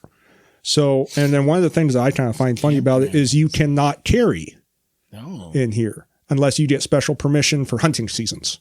Not being able to carry anywhere in Tennessee or Kentucky makes no in national blows my parks, mind considering the terrain. And national parks, I researched this. In national parks, you can carry as long as you abide by the state's carry laws, right? And B, you don't carry like in the visitor center or those buildings because those are federal buildings, and there's the laws about you can't do it with federal buildings. Yeah. So this is strange, and so the first encounter, this was another deathbed confession. He was a park ranger, I think, if I'm remembering correctly, and. In like 78, I have a question mark because I tried to look it up really fast and just got that. He was out bass fishing on the lake. And this is literally like the scene out of one of the horror movies. He's out bass fishing. He sees this couple is camping off the shore. And they kind of wave at each other or whatever. And then he starts seeing this black thing coming out of the bush. He don't really get to see a great shape. It's coming out of the bushes and it's going towards the couple.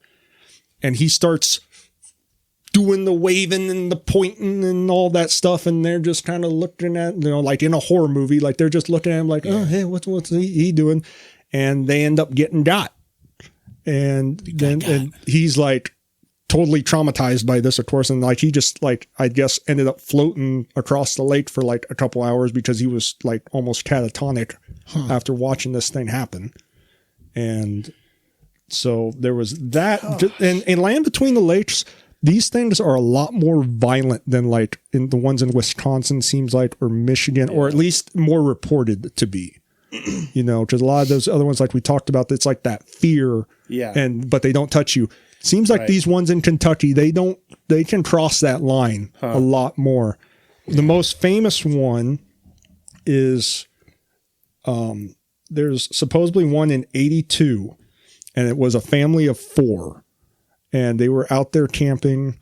And the original story was it was from some police that stopped at a convenience store afterwards, and like they were totally shook up by this, and they told the convenience store clerk that they knew, and that they got a call to go out there. They found the dad outside the camper, deceased, tore up. inside the camper was the mother and the son. And so they're going through their investigation and everything. And while they're going through the investigation, they find out there's also a set of young girl clothes. So we got missing person. And they do some looking around, trying to find everything. And supposedly from above them in the trees, one of the guys, something starts dripping on his head. And you can use your imagination here. And they find her. That's straight up Predator. Yeah. And they find her. And that is literally first 10 minutes of Predator. They find her and it's not pretty. And so, like I said, I'm sorry that this place gets dark. Really, that's probably some of the darkest we've talked about here. No joke. But definitely and there's a lot of people saying that this is a creepypasta story. Like there's been a lot of there's not a lot to collaborate it. Corroborate. Yeah, that's the word. Close. You danced around it. I'm the word guy. I said it confidently enough. So, but what I was talking about earlier about the guy who I don't quite believe. I think he might actually be trying to be a famous thing. There's a guy named Roger. I believe it's Roger, who tries to say that he's actually a survivor of this event. That he was a friend of the young boy, and he was there when it happened. Like I say, he was saying one video I'd seen, they had him on the phone and he was saying, oh yeah, it hasn't really affected me that much. If you were there and you saw that, some trauma like that would not, I don't think you would be fine. It would almost be some repressed memory type stuff. Later you're like, did I actually see that? Or that's some traumatic. Which I guess maybe that bringing that up now. Maybe showers the same, or could be that's what you got tossed a couple times. Or could be I do get weird about trying to play it off, like could be like tough. I can handle it, like that kind of thing. Yeah. And not, I mean, you've listened to him, I haven't, so I'll take your word over my. Well, my I wasn't there, and I don't know him personally, so maybe not straight up calling him a liar, just have reservations. Truth. Yeah. Not calling him a liar. I'm just saying the things he says. I ain't calling you a truther. But then we got a man who was a survivor of an event. I think this one was in 94. It was the sheriff I was talking about. His name is Martin Groves. Him and his they were both deputies. They were his partner. They went turkey hunting. And so it's like early spring. They split up. He goes one way, his partner goes the other. While he's coming back, he said something was kind of flanking him, and he could kind of see it, what he thought was a guy in a ghillie suit. And he gets back to his camp, and his buddy shook up, and he's saying, hey, what's up, man? And he says, well, I was out there. I was kind of set up by the edge of a cornfield, and something was throwing corn cobs, like stripped, like after it'd been combined or something, is what I assumed. Like it didn't have the kernels on it. Right. But like chucking them at them, and to chuck one of those things, they're really light. Yeah. So to actually throw it, you got to have some force behind it. Yeah. And so they were kind of like, okay, that's weird. So they're spending the night and kind of sitting by the campfire, and he sees something red. We talked about the glowing eyes and everything. He sees something red, and he thinks it's a guy smoking a cigarette. He thinks it's a cigarette butt. Yeah. And then on the other side of the tree, he sees another one. And so they thinking these are two guys smoking or something, and they're kind of chasing them out or something. And, after a while, they kind of sort of confront them. They're kind of like, hey, we're law enforcement, come out, make yourself known, all that stuff. And they kind of don't respond and all that. Finally, they does respond. They come out, and then that's when he sees the set on one of them, and that's when he realizes their eyes. Yeah. And it starts walking up, and when it gets to the kind of the edge of the campfire where they can tell it's this upright canine creature. And he said he, kind of almost froze, like he couldn't move. He was scared. Yeah. He wasn't watching his partner. He was dead on locked on this thing. And he, trying to think of the next, he said, he started reciting Psalm 23. And that's when he kind of like snapped out of it, or like in his head, like, and he said that's kind of when he snapped out of it. And he had a 44 on him, and he pulled that and took one shot at the thing, and he said, and all this happening, I don't know if this is an interdimensional thing or it could be everything happened so fast it just, that just disappeared. Yeah. It could have just moved really fast right when he shot too. Yeah. But at the same time, his buddy, which he didn't know was going on, let off a shot with a shotgun. And I think, and must have hit one because one of them like started howling and, making a racket. They bust it for the pickup. They're running out of there. His partner gets in the front seat, gets the pickup started. He jumps in the bed. And while they're peeling out, their headlights hit 2 other figures. And he described these as 2 Bigfoot. And so, but he said like, it wasn't like what you see with Patty in the videos and stuff. Like this was kind of a scary looking thing, ugly thing. And he's kind of had a disturbing thought that could the Dogmen have been like the hunting dogs that the Bigfoot sent in to. It's a whole different idea too. Yeah. Because one of the biggest things is Bigfoot versus Dogman. Like if they got in a fight, who would, and back to like the new Predator, like the Predator has the Predator dogs, like that they sent. Yeah, and there's a couple dogs, maybe this is like the Bigfoot hybrid dogs that they send out to sniff things out. Wow. Okay, hold on. I'm about to bring new movie idea. What if Bigfoot has cloaking tech? That's been a theory. Well, not tech. Okay, I don't know. Well, and it's a psychic. Not really I've heard tech, the psychic thing where maybe it's a not psychic like cloaking. technology, but like some sort ability. of cloaking ability. Yeah, that's been one thing. But and another thing I had seen here, I have Bigfoot is Predator. On the interdimensional thing. There was a video taken on Facebook Live. There was a video. It was done on Facebook Live, so it was supposed to have been live. This guy is in Florida. This guy's talking about how he's seen this thing the night before or something, and he comes in the window and something that looks kind of cloaked goes by, like his little yard light thing in the middle of the yard. And you can see the outline of this thing. A lot of people say it looked Dogman shaped. I'll be 100% honest with you. It looks like a upright shape. I can't really see the head and face to tell you dog. Yeah, like it could be Bigfoot, it could be those aliens that were supposed to have been in Miami that night. It could be anything, but it looks like something. Yeah. So, but that was something about kind of the theories about it being interdimensional or something like that, or being able to cloak or. Yeah. No, don't joke, man. But and then there's a YouTube group or a couple. Their channel is called Hellbent Holler.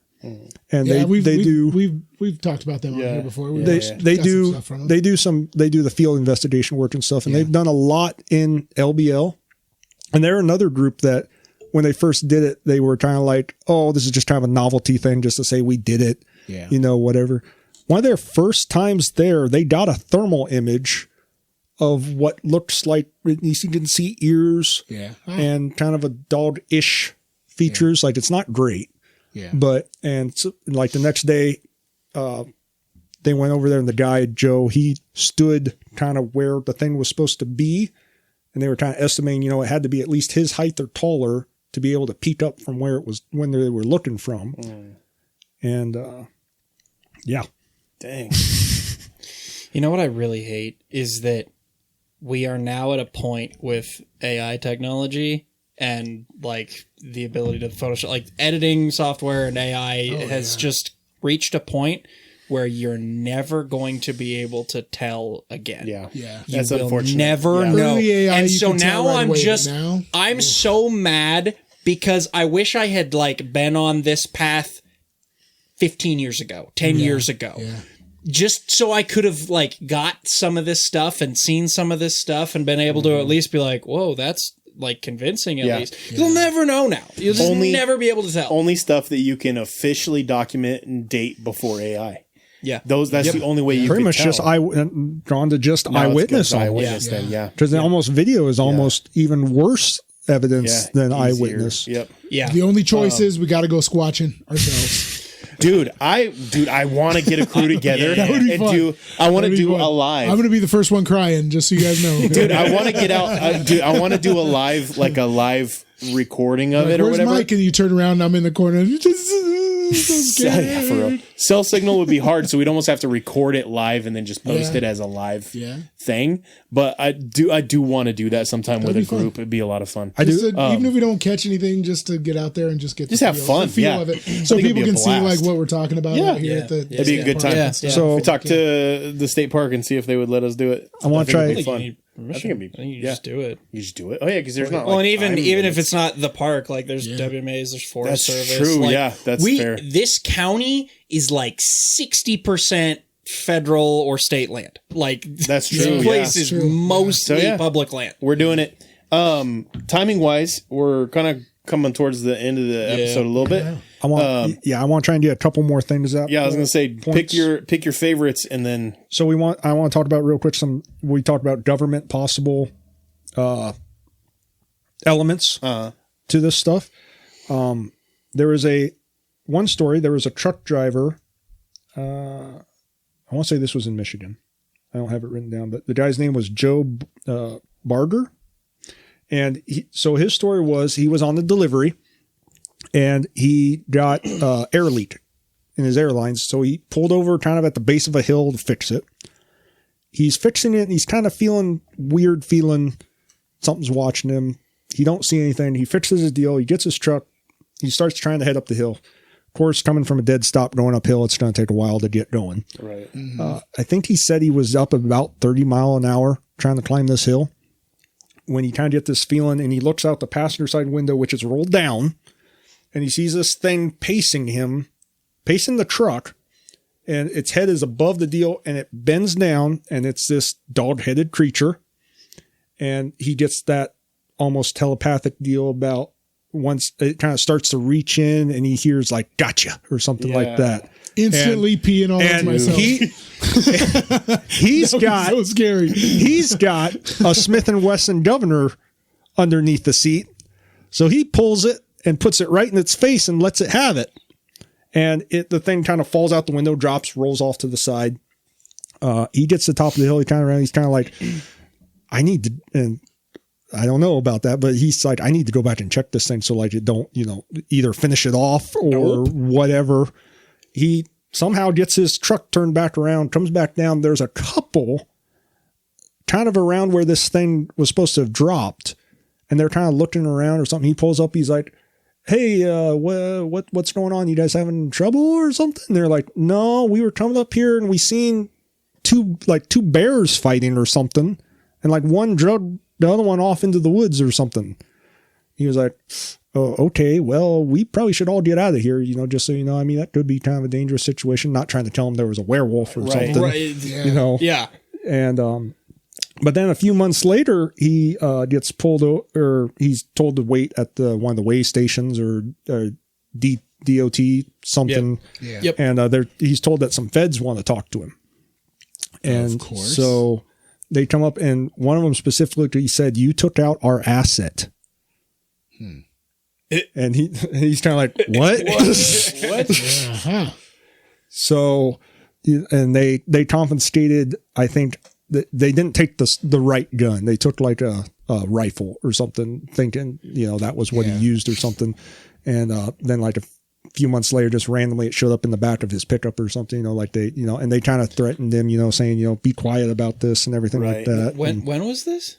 I don't have a date. Okay. But it was, I mean, just imagine you're cruising, minding your own business, listening to some music. Okay. You look over and there's a thing running. Now next hold on, to your car. I want to recap a couple things. Do you know what he was driving specifically? Like what kind of truck? I do not. What you said? It was above. Like he was saying it was above. He was saying it would have to be at least like 9 to 10 foot tall to be, because it had to bend over to look in the window. Like I don't think. Not everybody knows just how big a semi is. Like you see him go by on the interstate, business, but like when you to get into a truck, you typically have to take like two ladder steps up. Yeah. Like, but yeah, that was a detail that this thing. I think this thing was. I think he said probably 10 foot tall to be above it and have to bend down. Yeah. That's huge. We have a former student. Shout out Jack. Yeah, he was telling me a story that. Experience that he had, and it's eerie, the similarities of his story. He was in this weird part of town, and there was like an old lady, and like he had pulled up, and anyway, I want him to tell the story eventually, either on the podcast or even just if I get his like recording write it out of it. I could read it. So I don't want to enter, but it's crazy the similarities that has with it. And I've told, I think I've told Mike you told the me story, because I looked right at you, and we looked at each other when you were telling the story because it's side note, the similar. audacity of those government agents to like you took out your asset was running alongside my me, truck and reached in. Like, your asset asked for it. he totally random. Around and he found out. Sorry, this is way random. The Montauk episode just came out not too long ago. Yeah. And they officially have, like, somebody who is in the know admitted that the Montauk creature was an actual hybrid creature. Oh, that it wasn't just a raccoon? It wasn't just a raccoon. Huh. And the thing that makes me so mad about it is he said it the day that our podcast aired. So we couldn't have put it in. You're trying to talk about it. So, and he also confirmed that at he that heard location. our episode and was like, I better we got to get ahead of this. Better come clean. Yeah. But no, at the facility that we talk about, Plum Island, he basically confirmed as well that they create hybrid animals and stuff. Yeah. And so, like, bro, if our government is like at this point admitting that they're doing this stuff, that makes this story 0% they're making far-fetched. dire wolves. They're doing all this stuff. So, like, I mean, that's not that far fetched. This is a government asset. Yeah. And there's. No, you go ahead. Go ahead. Okay, yeah, because I want to get through some of this stuff too. So, and there's another. I want to talk about this other story, which we talked about dreams and stuff in here before. There was a story on the confessionals. It was called Interdimensional Dogman Portal. So this guy named Hunter, he had a dream that he's like out. I think he was kind of like on his porch or something with his family. Like his family's kind of over here off to the side playing with the kids, wife playing with the kids, and he sees this thing coming out of the woods, which is a Dogman thing, and it's watching the family, and like he's kind of in the middle, watching between the two, and like the thing takes off to charge the family. He instinctively tries to cut it off, and the two of them kind of meet in the middle and get in a scrap. It's kind of clawing and trying to bite at him, and he wakes up. Okay, yeah, nightmare there. In the morning, he's getting ready, and his wife's looking, and she's like, "What's on your back?" And like he had a bunch of scratches and everything on his back. Like it wasn't anything super. I don't think it was anything super deep or anything. Nope. But and then like sometime later, I don't want to give an exact time frame because I can't remember. Him and his son are out in the woods, and he sees the thing for real. And oh gosh, and it's like then a premonition kind of thing. Yeah, something like that, or they're thinking like, or could these things exist in a between realms kind of thing where they can a little bit of Freddy Krueger action going on. Yeah. Okay, so and on the government to backtrack a little bit on the government involvement things, you guys talked about on the Montauk episode with there was that guy who snuck in and then found a bunch of stuff, and then like when the next time he came, it was like somebody came in and cleaned a bunch of stuff out, and like cemented in places and stuff. with Hellbent Holler, they found a place they called Station 16, which it was just like there's all these bunkers around in the LBL. Oh, another thing too, we talked about the whole deal with death and graveyards and all that stuff. There is over like 240 graveyards in this LBL area. Jeez. And like, just another tie in there. But at the Station 16, they found there was bones, and I saw the video and stuff. There was bones just everywhere, animal bones of all kinds. It was almost like they're thinking about something been feeding there. Yeah. They even like go inside this building. There's like a little crawl space where it goes underneath, and there's bones all over. They came back 6 months later after they had aired this video to kind of check stuff out, and completely cleaned up. Wow, Zero bones at all. Of course. And then Smithsonian showed up, collected bones. Right at this point, yeah. Oh, man. So, and then I We haven't want brought to, them up in a while. They're probably missing us talking about them. since we've been talking about all the dark stuff, I'll try and wrap it up here with some maybe a little bit better stuff, more comforting. Some cuddly dog men. Yeah, I was like, Let's get some cuddles. Let's get some doggy cuddles. wrap it up with some cuddles. One more not so thing. Sorry, I got a lot of stuff here, and I'm just trying. This just popped back into my brain. No, you're good. This is what we wrestle with every week. So all the we talked about the dread, the fear, all that stuff. There was 2 encounters that when it was on the Confessionals podcast again that they talked about, where it was like the opposite, where it was actually kind of like cuddly dogman or friendly or something like that. But it actually is a little bit disturbing that it was cuddly because both of them were kids. Both of them were young kids. And so like the one was like a young girl who it was almost like her friend from the woods or something that she would play with. Yeah. Another one was the story was from this kid who he said he had a friend that was like, do you want to meet my other friend or something? And he's like, oh yeah, cool, whatever. And they kind of bike to this cabin in the woods kind of thing. And there's like, and the kid's kind of like, oh, this is weird. And the one looks in the window, he's like, oh, cool, he's here. And there's like these toys and then like dog toys and everything around. And like in the cabin was supposed to be like a dog man. And of course, the one kid sees it and freaks out. And we haven't talked about takes imaginary off. friends, but that might be something down the road. Just Bro. in general, imaginary. Yeah. So the one kid freaks out and leaves. And then like the other one's like, what are you doing? And he's like, nope. No kidding. Yeah. I'm out. But You have fun with your dog, man. I have survival instincts. Good luck. But In no way, shape, or form am I suicidal. I value my life. Goodbye. but then like Oh, man. okay, but like kind of the more I guess The less creepy. yeah. They're like kind of like how we can I have titled How We Can Win or something, but I don't know if that's the best way to put it. We'll be the judge. of Defending defending yourself, people talk about, firearms, different things. There's a split deal about that with Dogman. Some people will say, they have fired at it or something. It doesn't respond at all. Obviously, one guy in a truck says he dropped one. Seems like the ones who actually seem to successfully go for the head, seems like that seems to be more, there was one deal in one of Linda Godfrey's books, and this is really out there crazy. This person claimed that I think they said they were working with the government. I don't remember for sure, but they were claiming that these dogman creatures are alien scouts and their fur is like a bio armor. And like, I don't, that's Sounds Nephalimish to me. that's crazy, but It's just the Is it crazier who than knows? anything else? I mean, What if it's just the Greys with their armor on? yeah.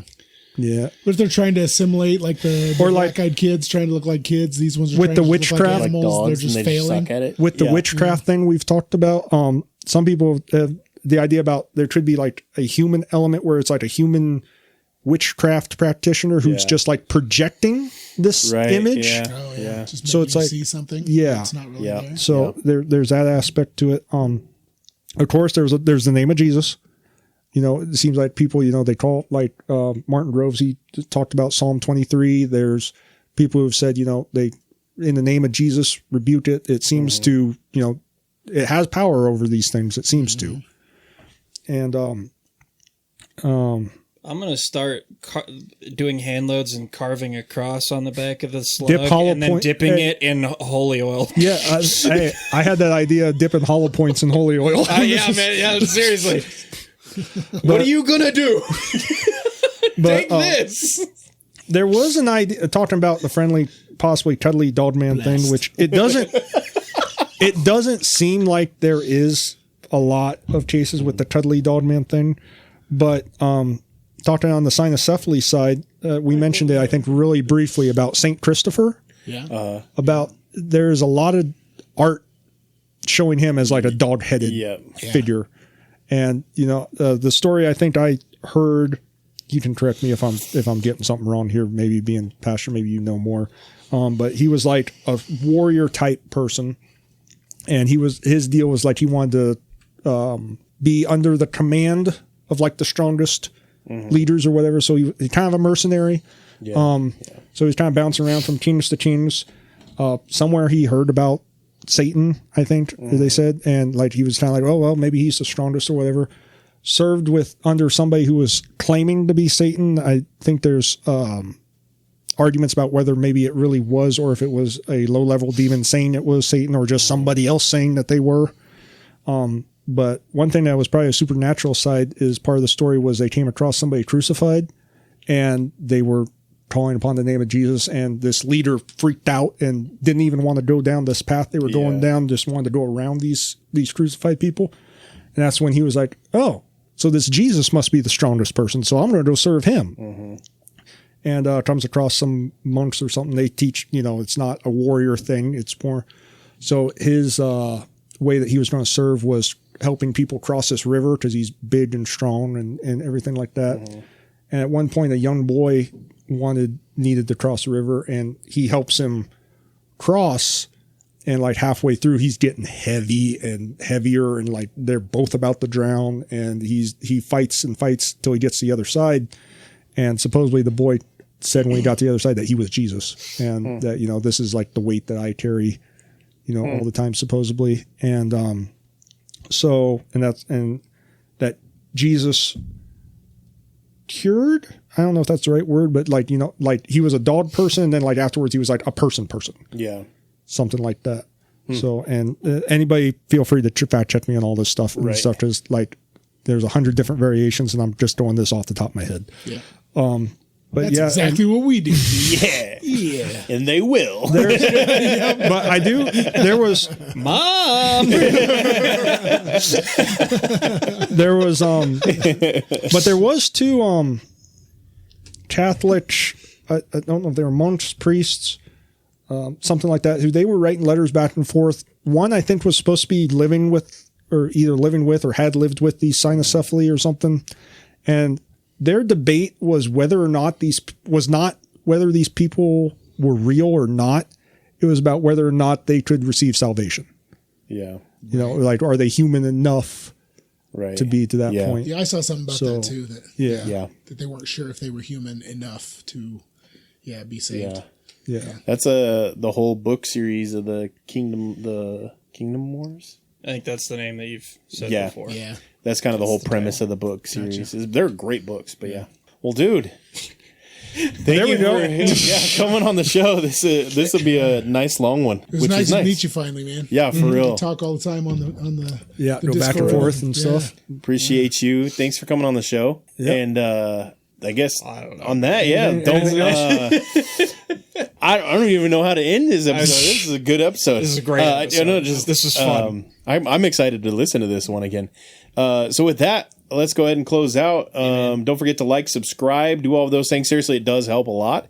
And then don't forget to be your biblically accurate best. And we love you. Don't so much. Ow. Just headbutting that mic stand. The first thing you tell me when I come in here is don't get too close to the mic, and then here comes Phil. Bonk. Phil doesn't follow the rules. And last but not least, if somebody invites you to the cabin to visit their pet Dogman, say no. Yeah. All right. Okay. Bye. Bye. Later.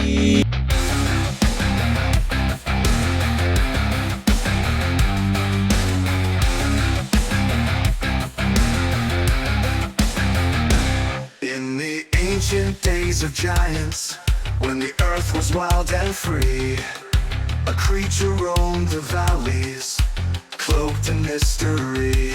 Is he born of angels' blood and man, a Nephilim so tall, or a shadow of the fallen, yet he the Maker's call? He's a biblically accurate Bigfoot, with a lineage from the skies. Not a myth or legend, but a truth that never dies. Is he a remnant of the Nephilim, a titan standing tall? Or does he have the word of God upon him, the last to hear the call?